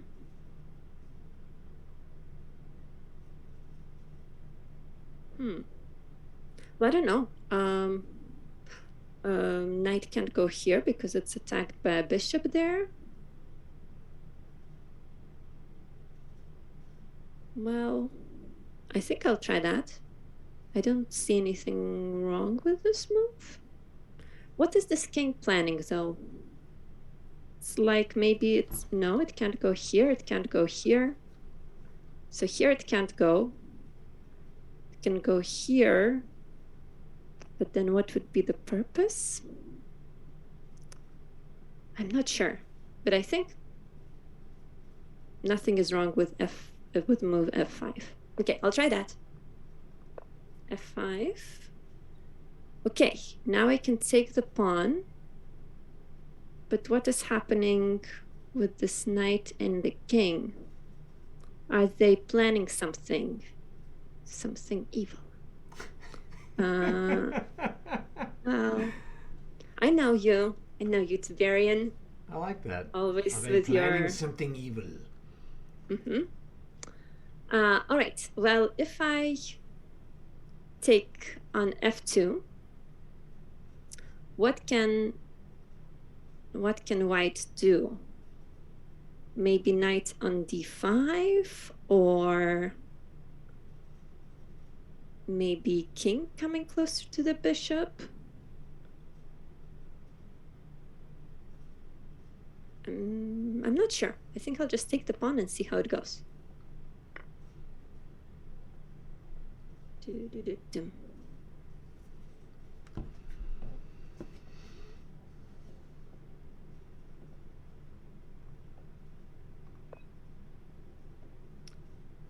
Okay, well, exchanging pawns should be good for me. I'm up material. Right, nothing. So knight will take, knight will be further away, which is also good for me. The only thing now is that white has this d pawn that can promote a passing pawn, but my king can get closer to it, especially if the knight is out of the way. Okay, so I'll take that. All right, now I think I should get my king closer to action. So king f7 is kind of asking to happen. Oh, well, then knight can go to c5. Oh, in which case I'll have to exchange because I don't have a way to defend this a pawn. So, and once I exchange, will I be able to get to the c pawn? So, okay, knight goes, I take, pawn takes. Then I come closer to here, pawn goes here, I go here. Okay, good. And there's probably some kind of square rule that allows me to calculate this quicker. Not some kind of, the rule of the square. Okay, so this is good. That means this is definitely a good move for the king, hopefully. All right. Mm, well, I should come closer with the king in any case.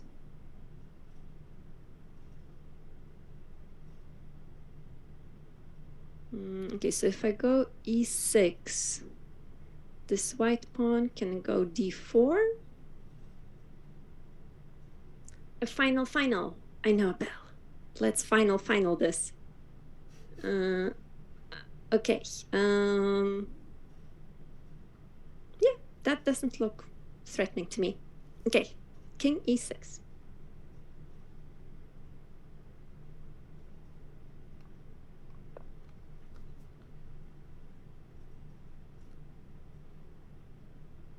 All right.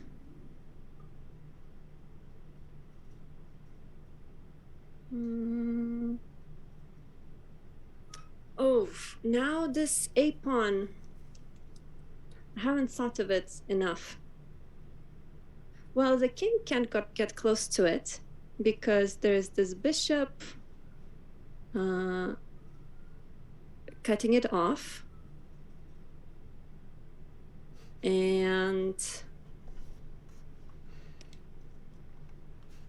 But the b pawn can go forward, which is fine. I can just take. All right, so I think I should get closer to here with my king, because once the king is actually on c6,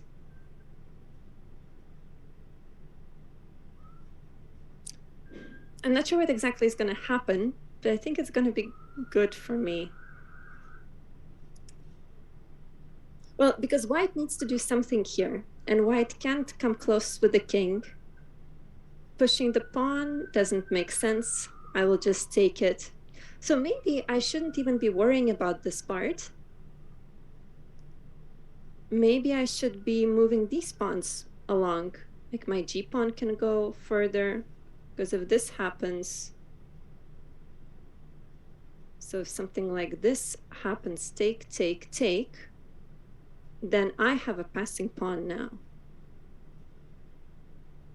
So maybe I should do that instead. Is this, though this is kind of worrying. Oh, thanks so much for the subscription, or for the follow. Greedy Run Grace. Thank you so much. It's Gridiron Grace. Oh. And a gridiron is what we call Grace. a football field. What you call what? A football field. Oh, I didn't even know. Yeah. This is how you can tell I'm not from here. Just one of the ways. I don't even know about the accent gridiron. helps too, right? Yeah. If we weren't sure, the accent kind of like helps. Give it away. Gridiron. I thought, oh, it must be some Game of Thrones name, Gridiron. Yeah, see, that would have been cool. Gridiron. Yeah. Okay. Gridiron Grace. Got it. Thanks so much for the follow. Okay. So, what can I do?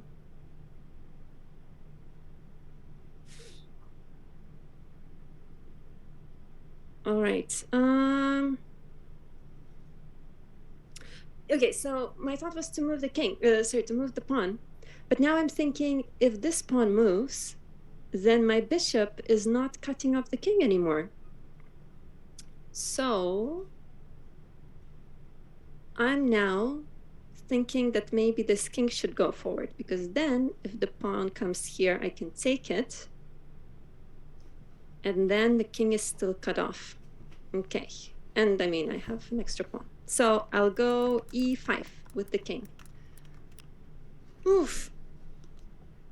Hurt your brain a little bit? Huh? Was that hurting your brain a little bit? Yes, because and now I realize that I missed. It's pleasantly hurting my brain. Oh, okay. But now I realize that I missed the fact that the knight can go to c5. Yeah. Yeah, the knight can go to c5. But then that will just be exchange. Okay, no, all good. Probably all take. Good. I'll probably take. And then your king can't get there, but my pawn also, if he moves, then you just go after him. Yes. Okay. Yeah. That's all good. So yeah, I don't necessarily like that for me. Okay. So we're not going there. All right. Now the knight is moving. Ah, so now if the pawn goes on b5, I can take. And then, no, that's, I mean, I'm still good. I'm good with an exchange. So that fact isn't worrying me. What else can a knight do? Knight can go to d file. The knight can go to d2. If a knight goes to d2, it's preventing my pawns here. Well, I think I'm gonna start pushing these pawns and see what white is gonna do about it. Okay, g5. All right, that was my guess. All right, so now if I go here, take,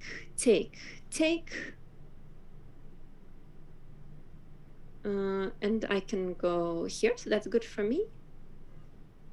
And I can take either way, so that's also good for me. Knight, oh, knight can protect this pawn.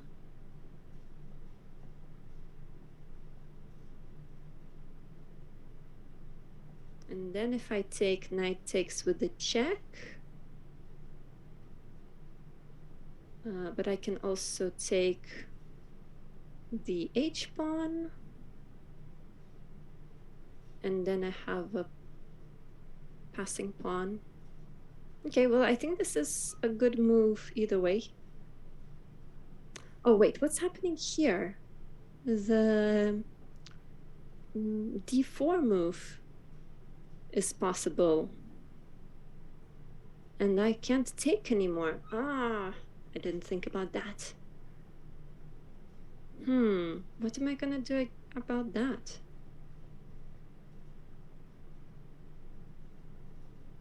Maybe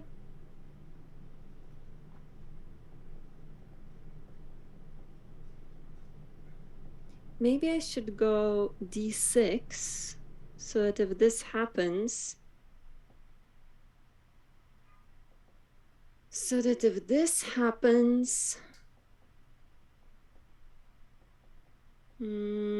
then the pawn at least won't be able to go too much further.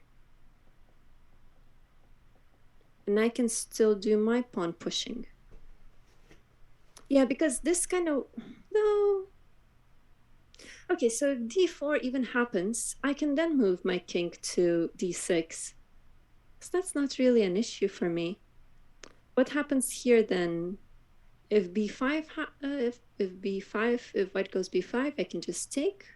So that's also not an issue. Yeah, I think that's all fine. I think I can go g4, no problem. At least I don't see a problem. Oh, I do see a problem now, actually. Because if I'm on g4 and white goes d4... Oh, Tan, good to see you. Welcome to the stream. Good to see you.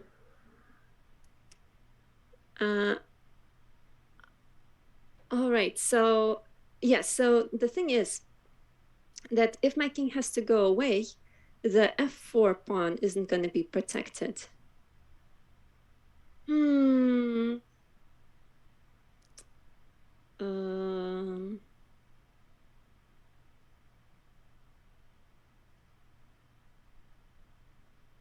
So this won't work actually, because then the knight can take here.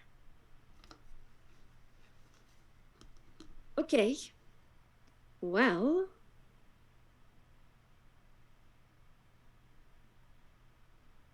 okay, so what else can I do? Maybe I can myself move the king all the way to my a pawn, then go a5, and exchange at least these pawns, and then maybe walk around to the knight. I mean, kind of far-fetched.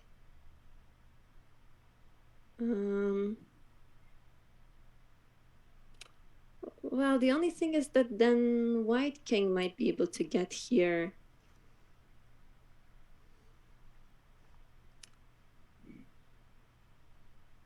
Okay, maybe not, because maybe, maybe here's a better idea. No, it's not. I was thinking maybe I can go behind these pawns. And then,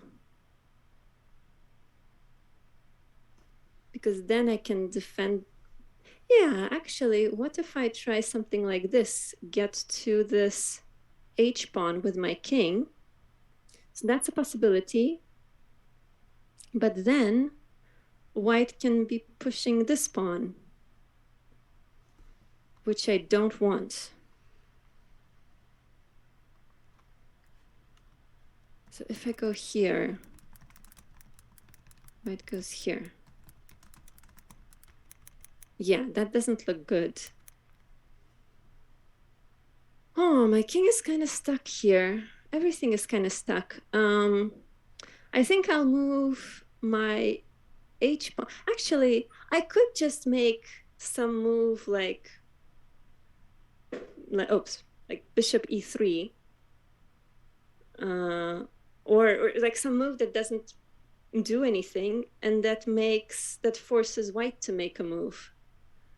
Because I like my position. Well, actually not quite, because white can go H4. No, it can't, because I would then take. Yeah, I actually like my position. I would either go then H5 to get this pawn closer. Yeah, why not? Doesn't hurt, right? And that kind of forces white to make the next move. All right, that's what I'm gonna do. H5. All right, I knew this can happen.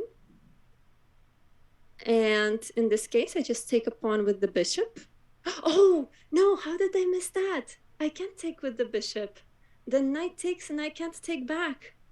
Oh, I miscalculated. Or rather, not miscalculated. I blundered this. Okay, I resign.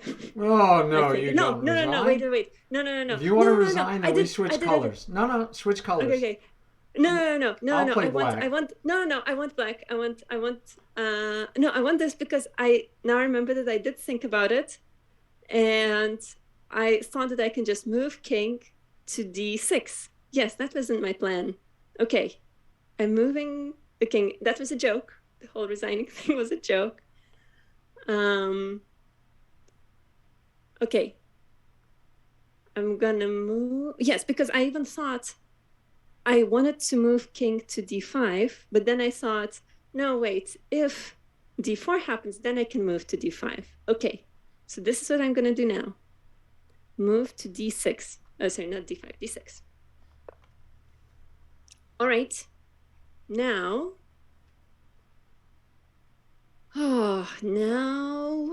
okay, so the king can't get close to this bishop. I can go my G4 thing. Take. Then there's this knight here, but that's fine. And then if the king is away, I can be closer to the pawn. Yeah, this is a good move. Okay, let's do that. Okay, and doubling the pawns sounds... Oh, shoot, this knight. I haven't thought this through very well. Oh, the knight is gonna take my pawn. Oh, I should have made a different move. It's okay. Take, and I still have a passing pawn. So all good. Okay, I was gonna take here.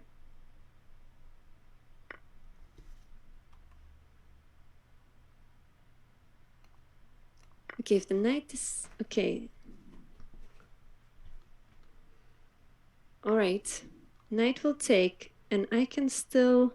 no, because it's gonna be protecting the square. But that's fine. because then the knight is tied to f4.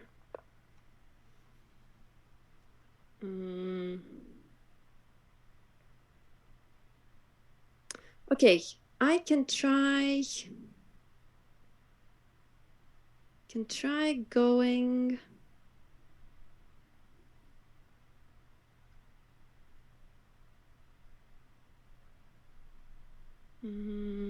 No.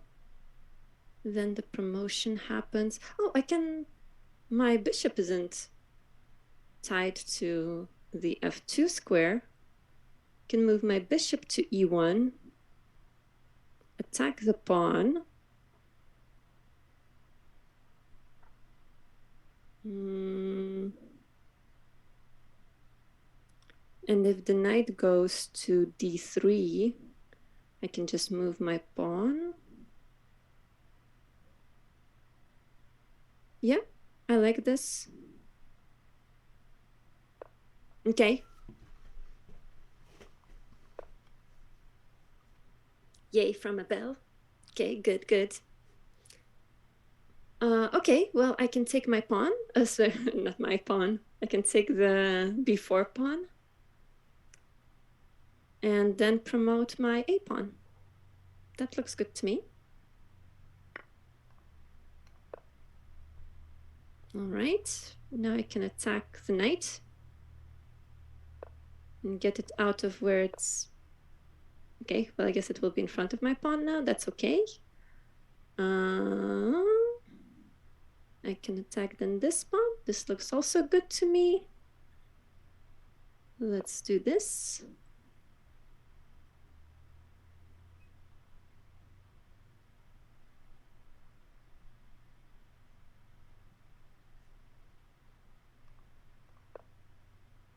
Oh, I had a winning move. Tan says I had a winning move on move 38. Okay, I want to check it out later on. There you go, 38. You have winning moves a lot. You were winning. You had a better pawn structure, like we said. You're only... Right. I'm just surprised I'm even making any kind of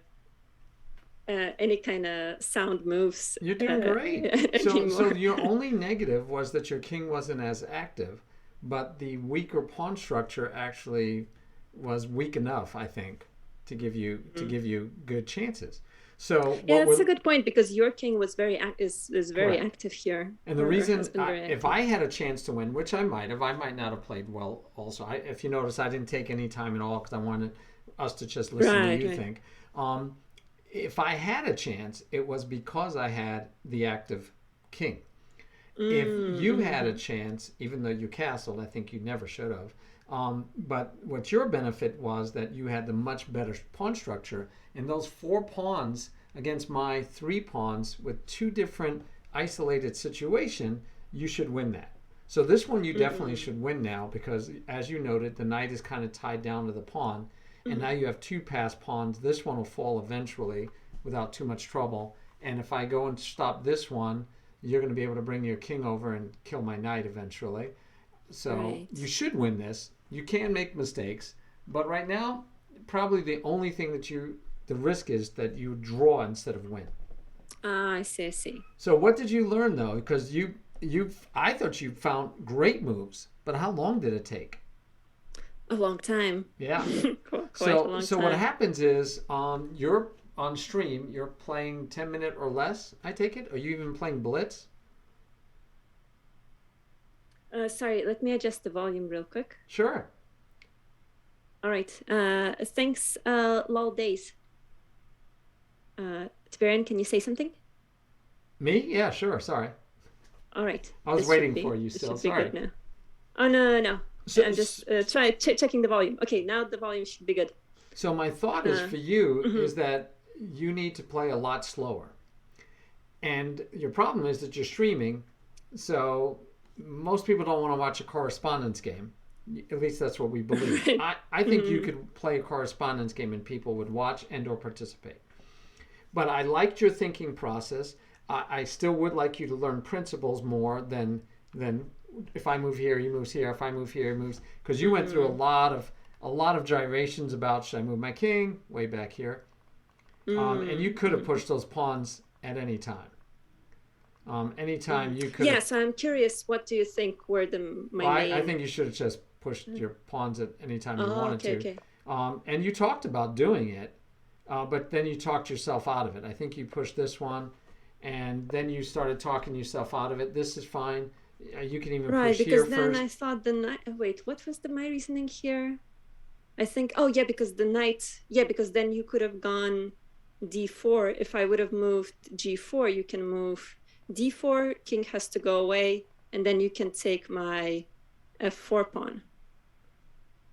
Okay. Oh yeah, but we could also just take here. No, because then you take my bishop.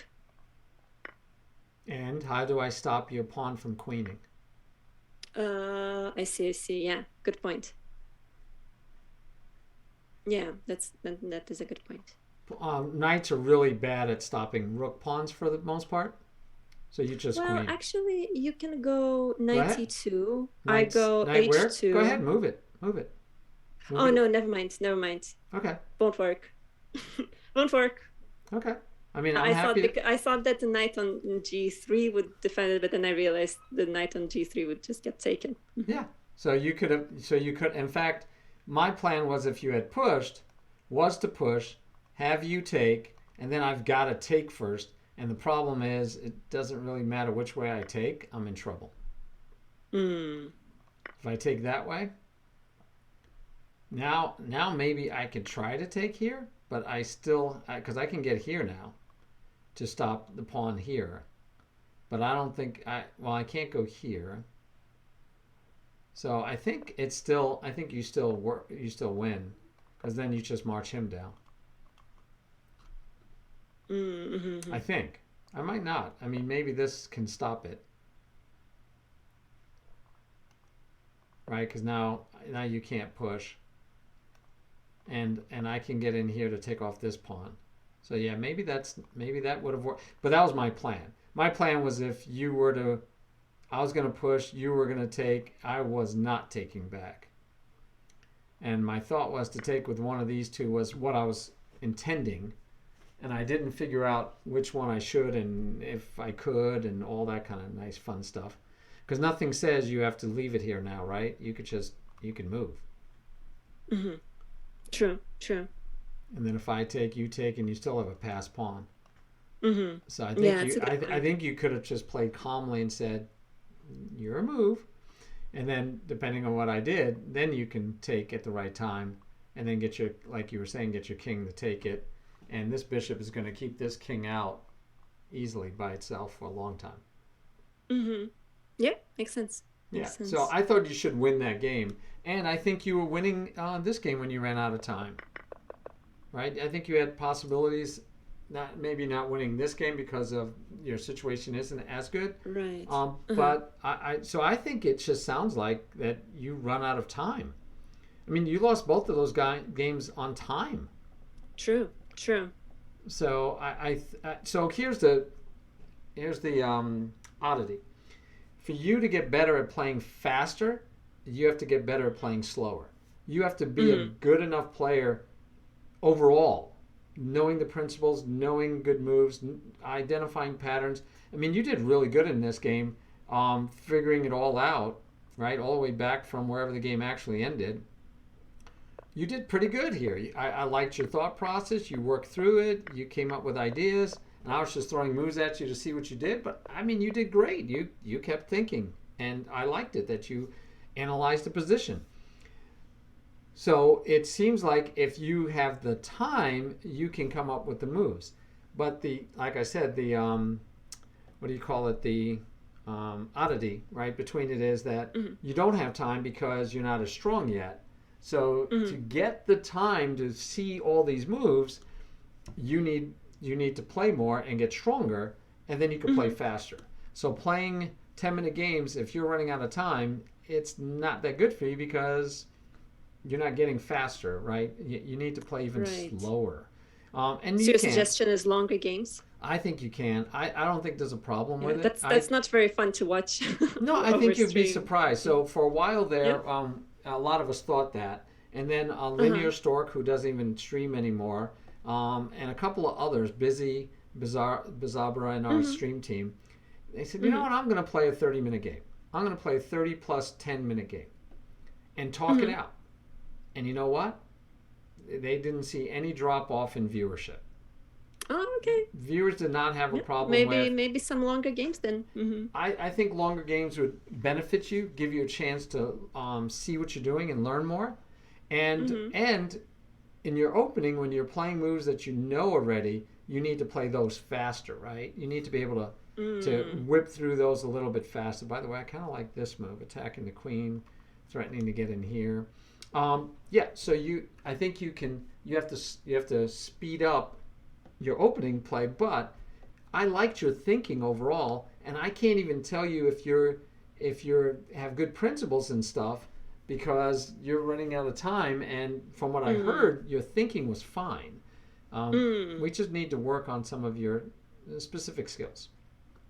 Okay. So Those yeah, are really good suggestions. Mm-hmm. all right. Thank So you. I would try playing a slower game and let the Mm-hmm. chips fall where they may. See what how it goes. See what people Mm-hmm. think. Mm-hmm. See if they don't like it, but I think they will. And if they like beating you where you keep losing on time, So Chess Wizard, I can tell you, if Chess Wizard was on your stream and he was playing you, and he saw you were in Mm-hmm. time trouble, he would give you more time. I don't know if you can Oh, do that in Abel does chess.com. that. Yeah. Oh, okay. Yeah, they should just right. They Um, just give you more time. well, it's up to them. I'm fine. I'm Right. fine either way. Yeah, but you're streaming, so it's tough. But yeah, basically, we need to get you. You're not going to get better at thinking faster. Mm-hmm. Neither will I, until you get better at thinking slower. You need to learn Mm. the positions, the principles, and the patterns so that you can then recognize them faster. Just playing fast doesn't make you recognize things faster. It just frustrates you because you lose, right? Because then you'll blunder. Mm-hmm. You'll Yeah, that's a blunder a good lot. point. I guess it's like learning an instrument, right? You first start the music piece slow, and then you Mm-hmm. learn how to play it faster. And Yeah, then you that's try to a play faster and faster and faster, but you good got to point. learn it slow. Mm-hmm. So yeah, Right, right. you want to play a game of pawns? I'm in a different Pawns? study. Yeah. If you go to the other study Okay. that you contribute to, there's probably only two, and it's introduction something. What is Uh, it called? Introduction to Chess Post Rules.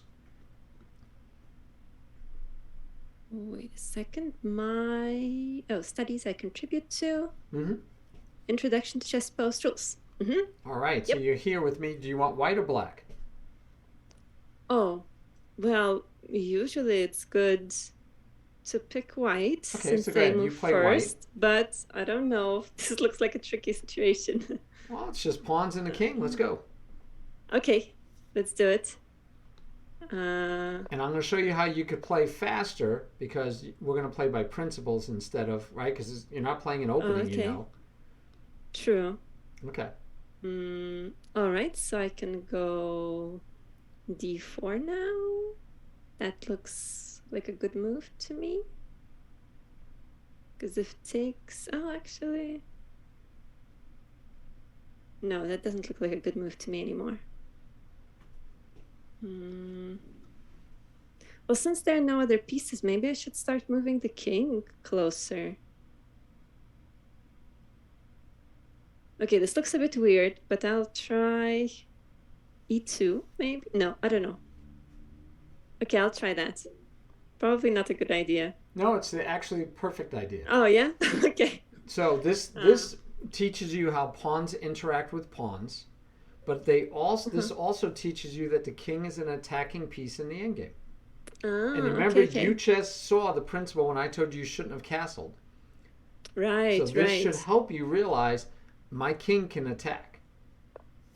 Okay, Okay. it's very important for you to realize that your king is an attacking piece. Take, so that's good. Take. Right.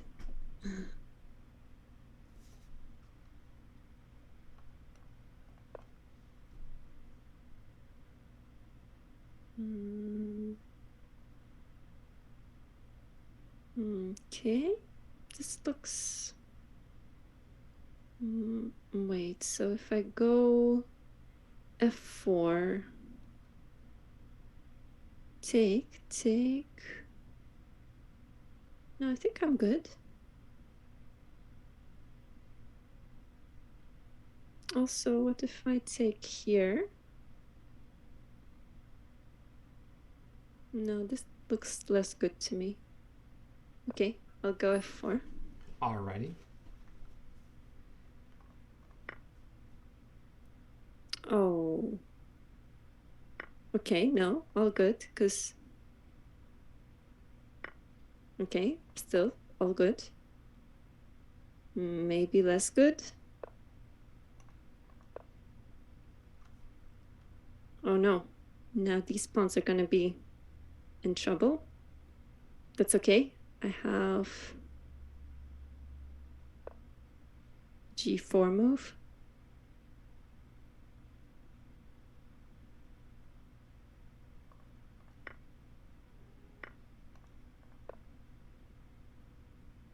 Okay, now I have pawn islands. That's not good. Ah, see, you learn so quick. You are learning so quick. I'm quite proud of you. Oh, thank you. Well, if only I would use what I'm learning. Well, hopefully you will. Well, let's see. Right now I created too many pawn islands. You do have a few pawn islands.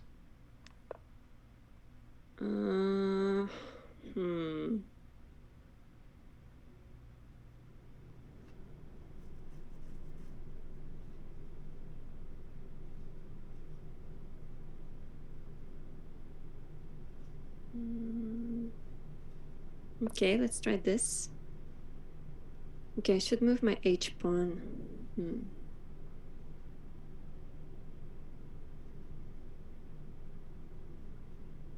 Actually, yeah, this is not good because, well, no, I can defend it. No, but then the king will move even closer to here. Ah. No, then I can do this. Well, I don't know. Okay, I should, well, this I think is fine. Okay, I'll do this.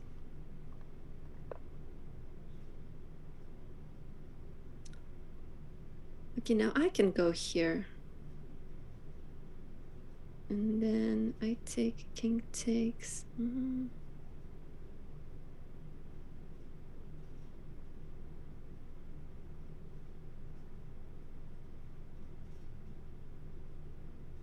I don't know about this, but I think it's a good idea to defend this pawn.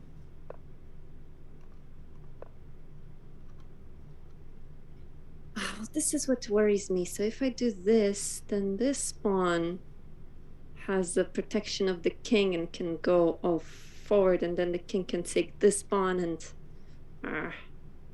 well... Okay, maybe let's try it, because then we still have this pawn over here.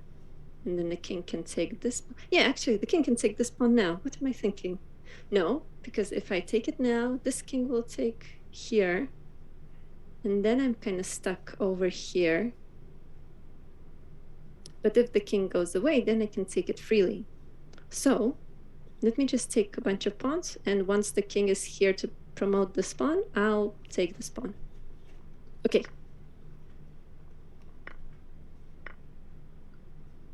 Oh, what happened? Did I do that? Yes, you did.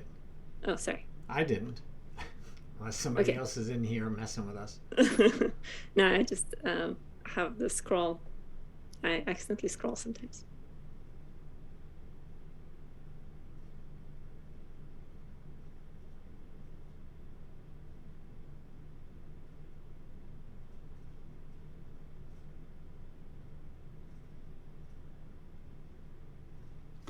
Is it my move?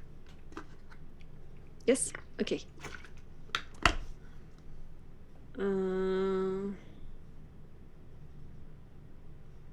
Can go a4, and then I have a passing pawn, I think. Then black has a passing pawn. Oh, yeah, black has a passing pawn too. And then black will promote. No, we'll promote at the same time. Right? 1, 2, 3, 4, 5. I'll be under check. Oh. No. No, I can get out of the check like this. Okay, what if I do this? Then this. Then this. Ah, no. Oh, maybe this is still possible. Can do this. If this happens, then I promote quicker. If this happens,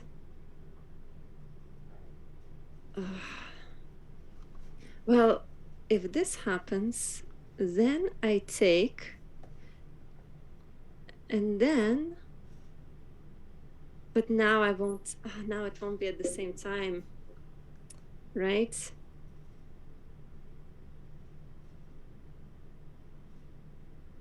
No, wait. Here, take.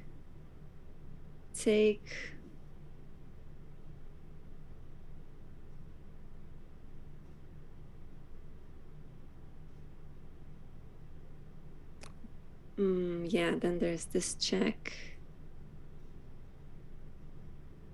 And yeah, that's it. Okay, yeah, I think my calculations showed that the best thing to do is to resign. Here you go with right, the there's no winning again. for... Huh? There you go with the resigning again. Well, because I don't think there's any winning solution for white. I think you're right. Do you see? Mm-hmm. Yeah, well, we can just play it out. A lot of times I want you to play it out so you can, right, be assured to learn. But here I get the queen before you do, right? You don't even get the queen. Mm-hmm. So yeah, here you're in a little bit more trouble. Yeah, this is interesting. I think I can even take. Yeah, I think I can even take. And so now if I queen? Then we get checkmate. All right. Yeah, but not bad. So that game I call Pawns. I do it for all my beginners. When I teach them how to play, actually in real life, I do what Dezo asked, which is we actually do this without kings Dezo. And the rule is whoever gets a pawn to the other side first wins the game. Then we add the kings, and then you have to get a queen and keep it. So not just get to the other side, because then maybe if you get to the other side and then the king takes you back. So you have to get to the other side and be able to keep the queen. In which case then we teach them how to do checkmates and they play it out. But this game teaches you, as you just saw, the king is an extremely good attacking piece, and there's so many nuances with pawns and kings, right? I mean, it's just it's fun. So you know how to checkmate with this one, right? Yes. Well, yes. In theory. Why don't you go ahead and checkmate me? I'll be black. Let's do it. Yep, you should be able to do it. And you're trying to do it in the fewest moves possible. But if it takes you a little extra, it doesn't matter. But yeah. Okay, well, I would... Because the king is already cut off. Well, I would just come closer.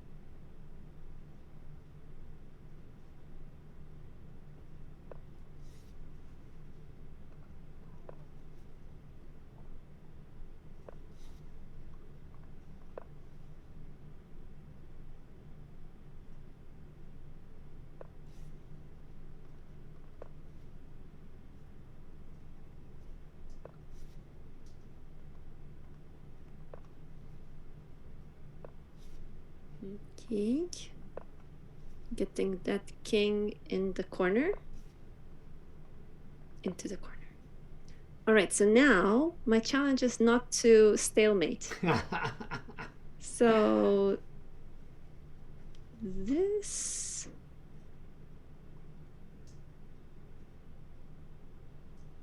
okay, so if I go here, the king has 2 squares to move around in. And then I can bring my king in. The king goes back, and then that's a check. Okay, let's do that. And now this should be a mate. Good. Yay! Very good. How many squares can you move to with the queen and say checkmate? In this position.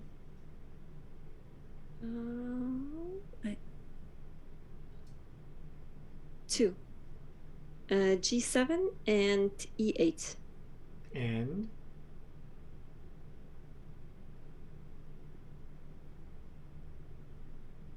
that's it? nope, one more. Okay, there's G7, E8.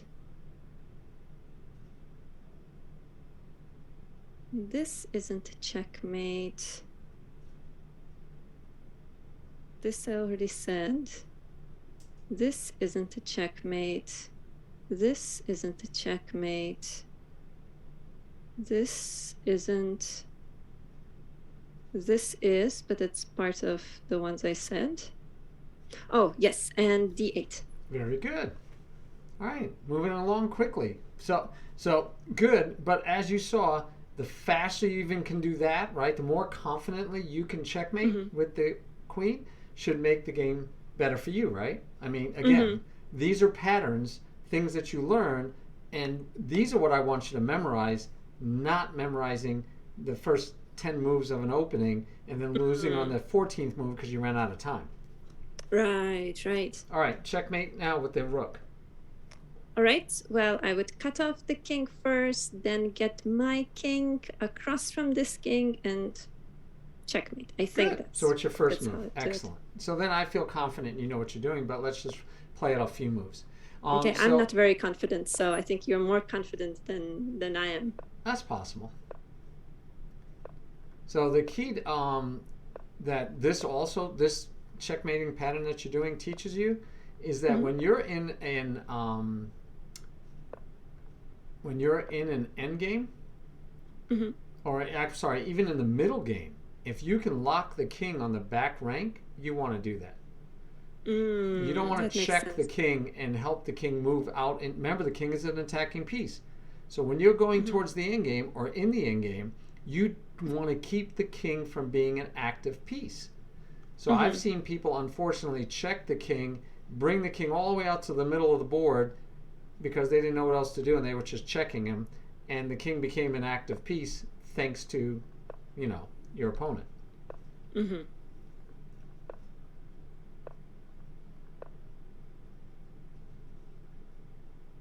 Okay, I want that king in the corner, but again, I don't want to...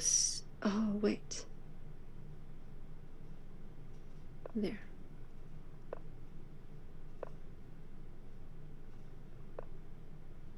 Okay, now the king will have 2 squares. Yeah, just 2. And then if I go here and king goes here, this is gonna be a mate.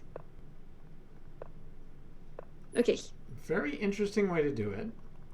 Oh, is that not the it classic was strange way to do it? to me. I don't usually do that. So at this point, go ahead, you play black.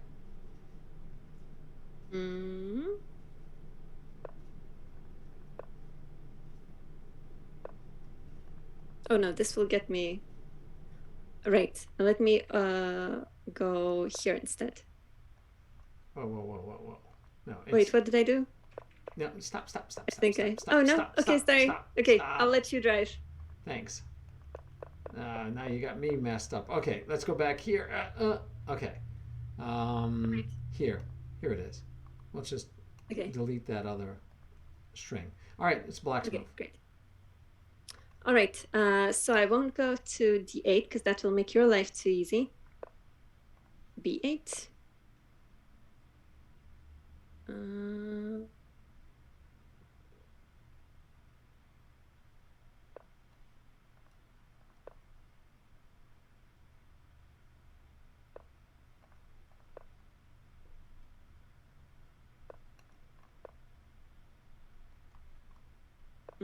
I see.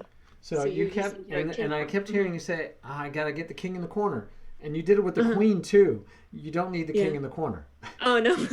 Okay. No, I want the king on the back rank, which was your very first move. Perfect move, right? Lock the king in, and then bring your king up to the 6th rank, and then eventually you're going to checkmate on the 8th. But I don't need the king in the corner. That's too much work. Why am the king could be anywhere along here as long as my king is opposite and it's my move. Makes sense. Okay. This is the same thing, but not with the rook on the, not as easy. All right, quickly. Nope, sorry. No, I don't want you to do that one. Do you know who wins this game, or is it a draw? Oh.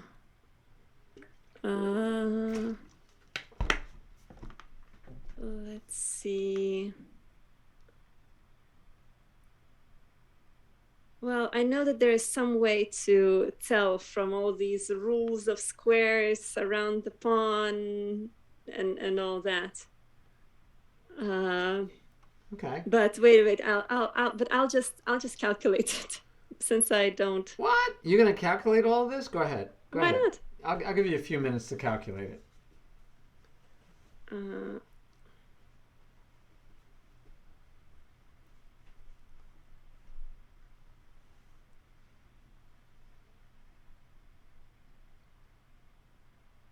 White wins. All right, go for it.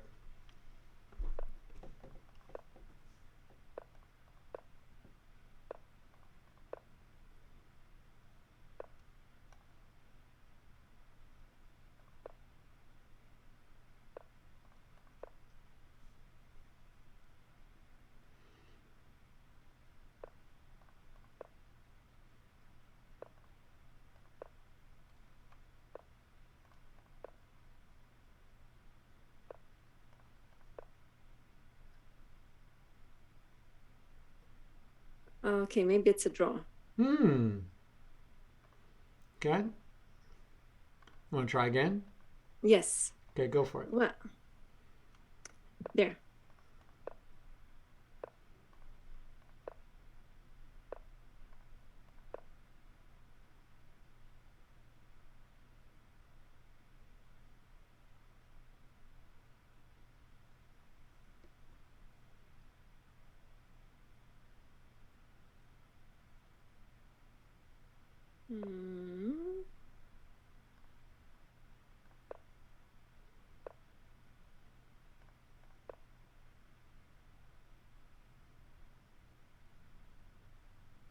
No, now I'm in the same problem. Can I undo the move?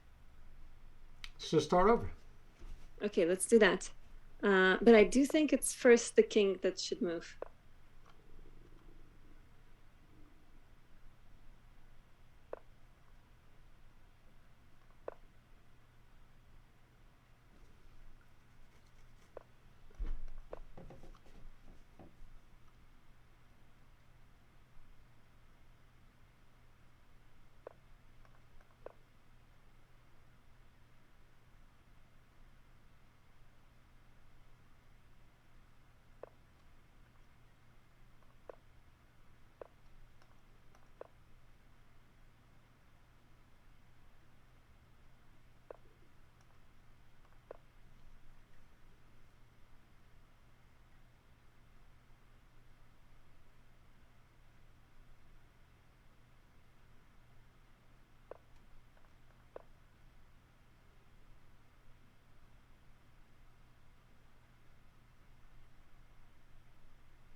Okay, so if I go here.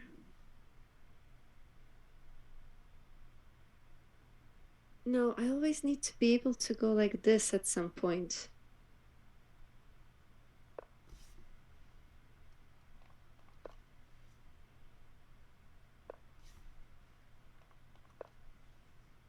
What if I go here? No, that's a bad idea. Okay, what if I try this? Hello, Mr. Food Driver. What? I said, hello, Mr. Food Driver. Oh, food driver. Oh, Zufitek, good to see you. Zufitek is a... Baxterish? Faxterish? Yeah, he's here too. Oh, okay. I was just saying Appreciate hi the to correct the. move as I well. was saying hi to the viewers. I've been ignoring them. Nice. Working Yeah, with I you. haven't been very good with the chat either. Well, that happens when you're doing a collab or a lesson. True. I think for the most part they understand. Oh, it's my move? Yes, Oh, ma'am. sorry, I missed it.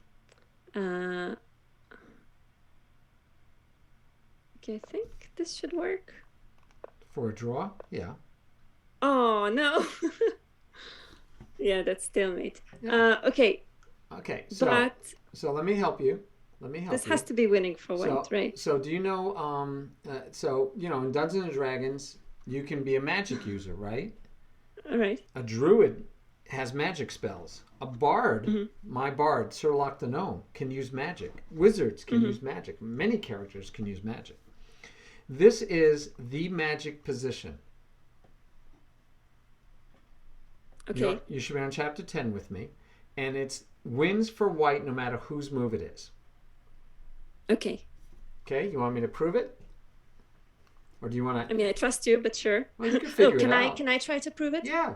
So white to Okay. move, go ahead.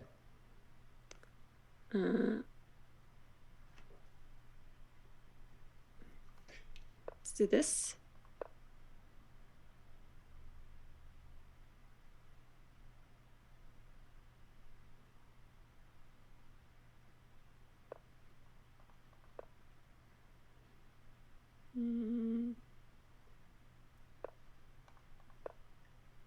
Okay, well, I need to move this pawn at some point.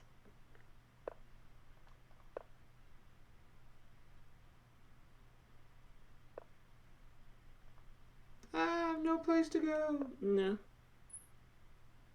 Okay. And now you win, right? Yes. Okay, how about if it's black to move? So, hold on. I got to make it black to move. Okay, now it's black's move. Let's say black goes here. He only has 2 legal moves. Yeah, well, now it's probably a draw. Is it? Well, since the other one had to be... I think I told you that you win no matter whose move it is. Oh, okay. This is even easier to win. Good point. So, it doesn't matter whose move it is, white wins. With me? Okay, Doesn't sounds matter good. whose move it is, white wins. Okay, magic position. Got it. Got it. All right. This, on the other hand, should look the opposite. The king should have been here and the pawn was here, right? Mm-hmm. This is a draw. Okay. Right? If white moves, it's a draw because you push with check. And then that's stalemate. And if it's black to move, so let me get it to be black to move. Sorry, I got to triangulate here. Okay, now it's black to move. Black steps up, and it's still a draw. If you go here, black just goes here, and we're still in a draw. And sorry, So- I need to leave in about 7 minutes or so, or like Wow. about 5 minutes or so. Okay, we're overtime anyway. So please look at this carefully. This is a draw. Mm-hmm. This is a win. Now they could have both been on Okay. the same file. Mm-hmm. All right, so now we got it, right? Yep. All right, so then when we, oh, where is it? I lost it. Oh, there it was. All right. No, So your job is to get into the magic position. Right, so the magic I'll play position white. is king. I'll play white ones. Go ahead. Okay. Because you did fine until you didn't anymore.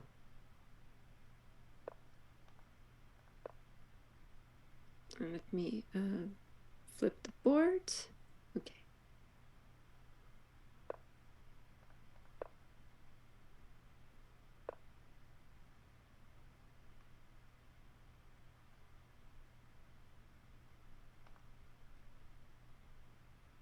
Oh, what am I doing? I'm sleeping. We'll go there. Sorry. Zoophytic loves a position. Loves Yeah, the I I don't guess know the why king I a was- position. I was lost. I was hesitating. Ooh. That's fine. Oh, Takes- we're very happy now. Because now, guess Okay. what? I could just take my time. Hmm. Because I don't care whose move it is. I know that I win this. Okay, so you got my king to the back rank, and then And I didn't need to get your king to the back rank. You could have stayed up out of the back rank. It doesn't matter. The key is to get your king. Oops. The key is to get your king in front of the pawn. Way out on in front that of the pawn. E6. And we only move this pawn when we need to get the opposition. Opposition is whoever creates an odd number of squares between the kings. That's the opposition. Whoever creates an odd number of squares. So on this move, 1, 2, 3, 4, 5, black can actually take the opposition. It's called distant opposition, but black just took the opposition. Okay.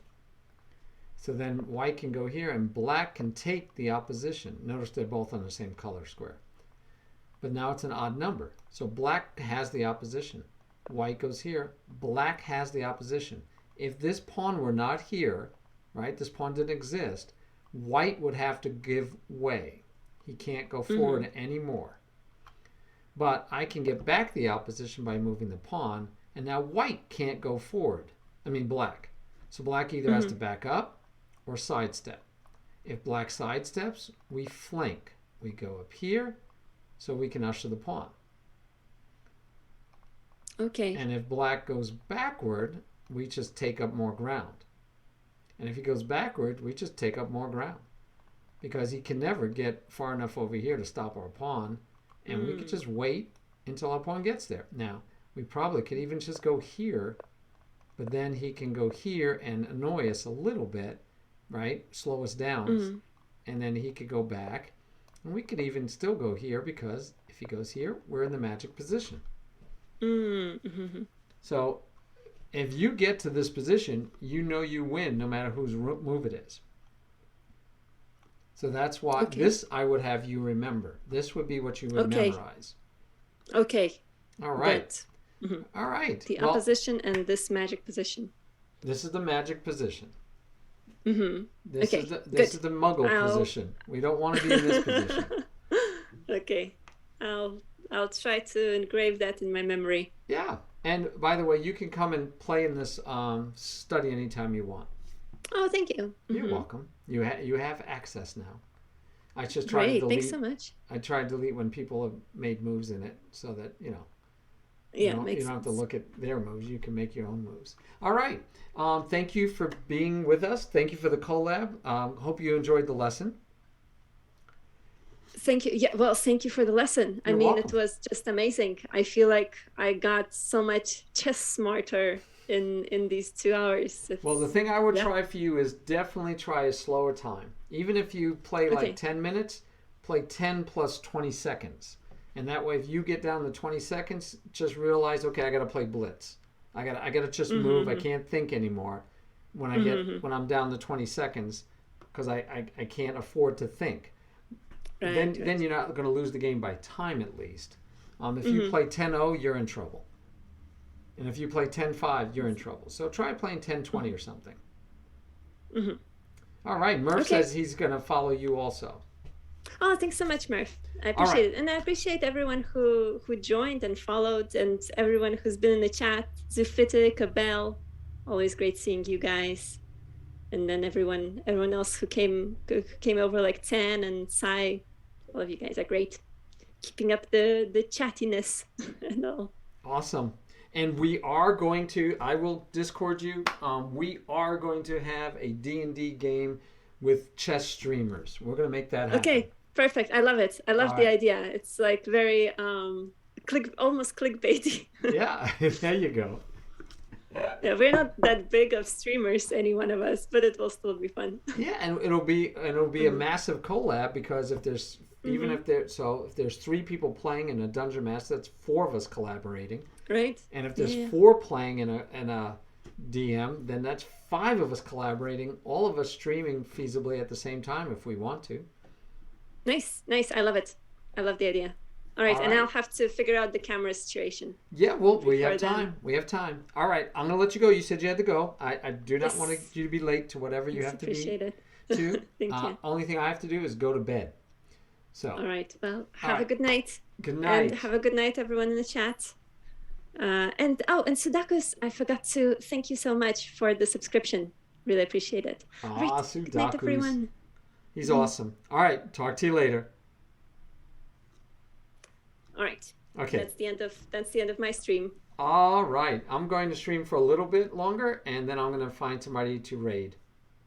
All right. Sounds good. Well, have a good night. All right. You too. Good night. I will be in touch. Yes, of course. All right. Bye. Bye. All right. Usually I stay. Usually I raid somebody, and then I will jump back off of that quickly, and be back to doing stuff here. But I thought we would do this first. Hey, thank you, Sudaku's generous as always.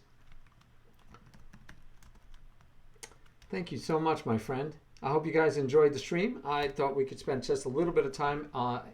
If you guys have any questions, maybe playing just a little bit. It's a rare opportunity when I stay up late. It's 11:34 for me. I am beat, but you know. Yes. Thank you. Thank you. All right. Nice. Yeah, I'm going to we're going to do this. It came to me tonight. I thought it'd be fun. I liked her picture. It made me think of D&D. That would be awesome for D&D. So I thought, yeah, let's see if we can do D&D together. I think that's just going to be too much fun. Now let me see if I can get my camera to come on. Because right now it's not. Because it thinks it's still being used by another tool. So I don't know. I think I might be able to get it to wake up. Not that I actually need it that badly, but there we go. There we go. Got her fixed. All right. So yeah, this I like doing these puzzles. I like teaching the basics. I think everybody needs to know these basics, like how to win with a king and a pawn. The magic position, the muggle position, it's critical, right? Hey, you're welcome, Dazo. Glad you can make it. Glad you can make it. All right. So, I don't know what else you guys want to do. I did have something I was thinking about. I can't remember what it was. All right, let me just see what's going on online as far as arena tournaments. I feel like playing a couple of games, to be honest with you. No, didn't mean to do that. Let's see what's going on. Ooh, there's an hourly blitz arena. Oh, I can't play for an hour. I gotta get some sleep, guys. It is 11:36. Oh my gosh. So tomorrow we have another collab, and this one is with Metal Eagle, and it'll be 6 p.m. Eastern Standard Time. It should be on my calendar. So try to join us tomorrow night, 6 p.m. In the morning, I'm going to go to our local Renaissance Festival and check that out. So I'm going to go check out the local Renaissance Festival and hopefully have some fun. Wow, there's like no one online. None of my friends. Only 2 of my friends. That means you guys are not my friends on Lichess. Unless you're not on Lichess, and you are my friends and you're just not active on Lichess at the moment. By the way, if you haven't joined our team, please join our team so that when I give announcements about going online, going live, but I also will run tournaments internally for practicing. So like Gridiron was saying, I tend to take some of these positions, like not these, but I will take the pawns position and we'll do a tournament. And we'll play a tournament from here, and it's really good training. And then we have other ones that we'll do. Not that one, sorry. No. We have equal playing. I find positions that are equal, and we use those for tournaments also. Let me find that puzzle so I can just give you guys an idea of how that works.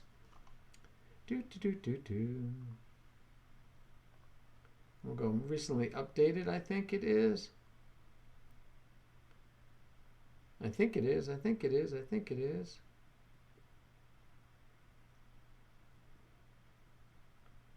Okay, no, I'm not seeing it. Oh, wait, learning endgames might be it. Play this one out. Here's one, I think. Not that one, I don't think. I'm going to have to double check. But I have games, and I make sure they're equal, right? Per the computer says they are totally equal, and then you have to play them out. So I don't think this is it. Wrong study. But anyway, you get the concept. And so I like holding those tournaments to teach and reinforce whatever it is that we've been learning that day. So we'll do tournaments, but it'll be based on those things. All right, let's see who's out there. Anybody out there? So I can go to sleep, because I should. I should go to sleep. So Gridiron is doing chess, and Marichess is doing chess. And neither one is in my family. But Gridiron, you know, he's here, man. Come on. Gridiron was here. He only has 2 streamers now. 2 people watching him. And he just got affiliate, which means now you have to sit through ads. You know, you careful what you ask for, guys. He wanted affiliate really badly. He got affiliate, and now that means that people that go to watch him have to sit through commercials. Where if you don't get affiliate, you don't get commercials. I know it's a weird, happy state there in between. So, maybe we'll go out there and see what he's doing, and if he's taking challenges, maybe I'll play him a game. Oh, look, it looks like he's going to go play in the Blitz, Hourly Blitz Arena. So let's go raid our man Gridiron.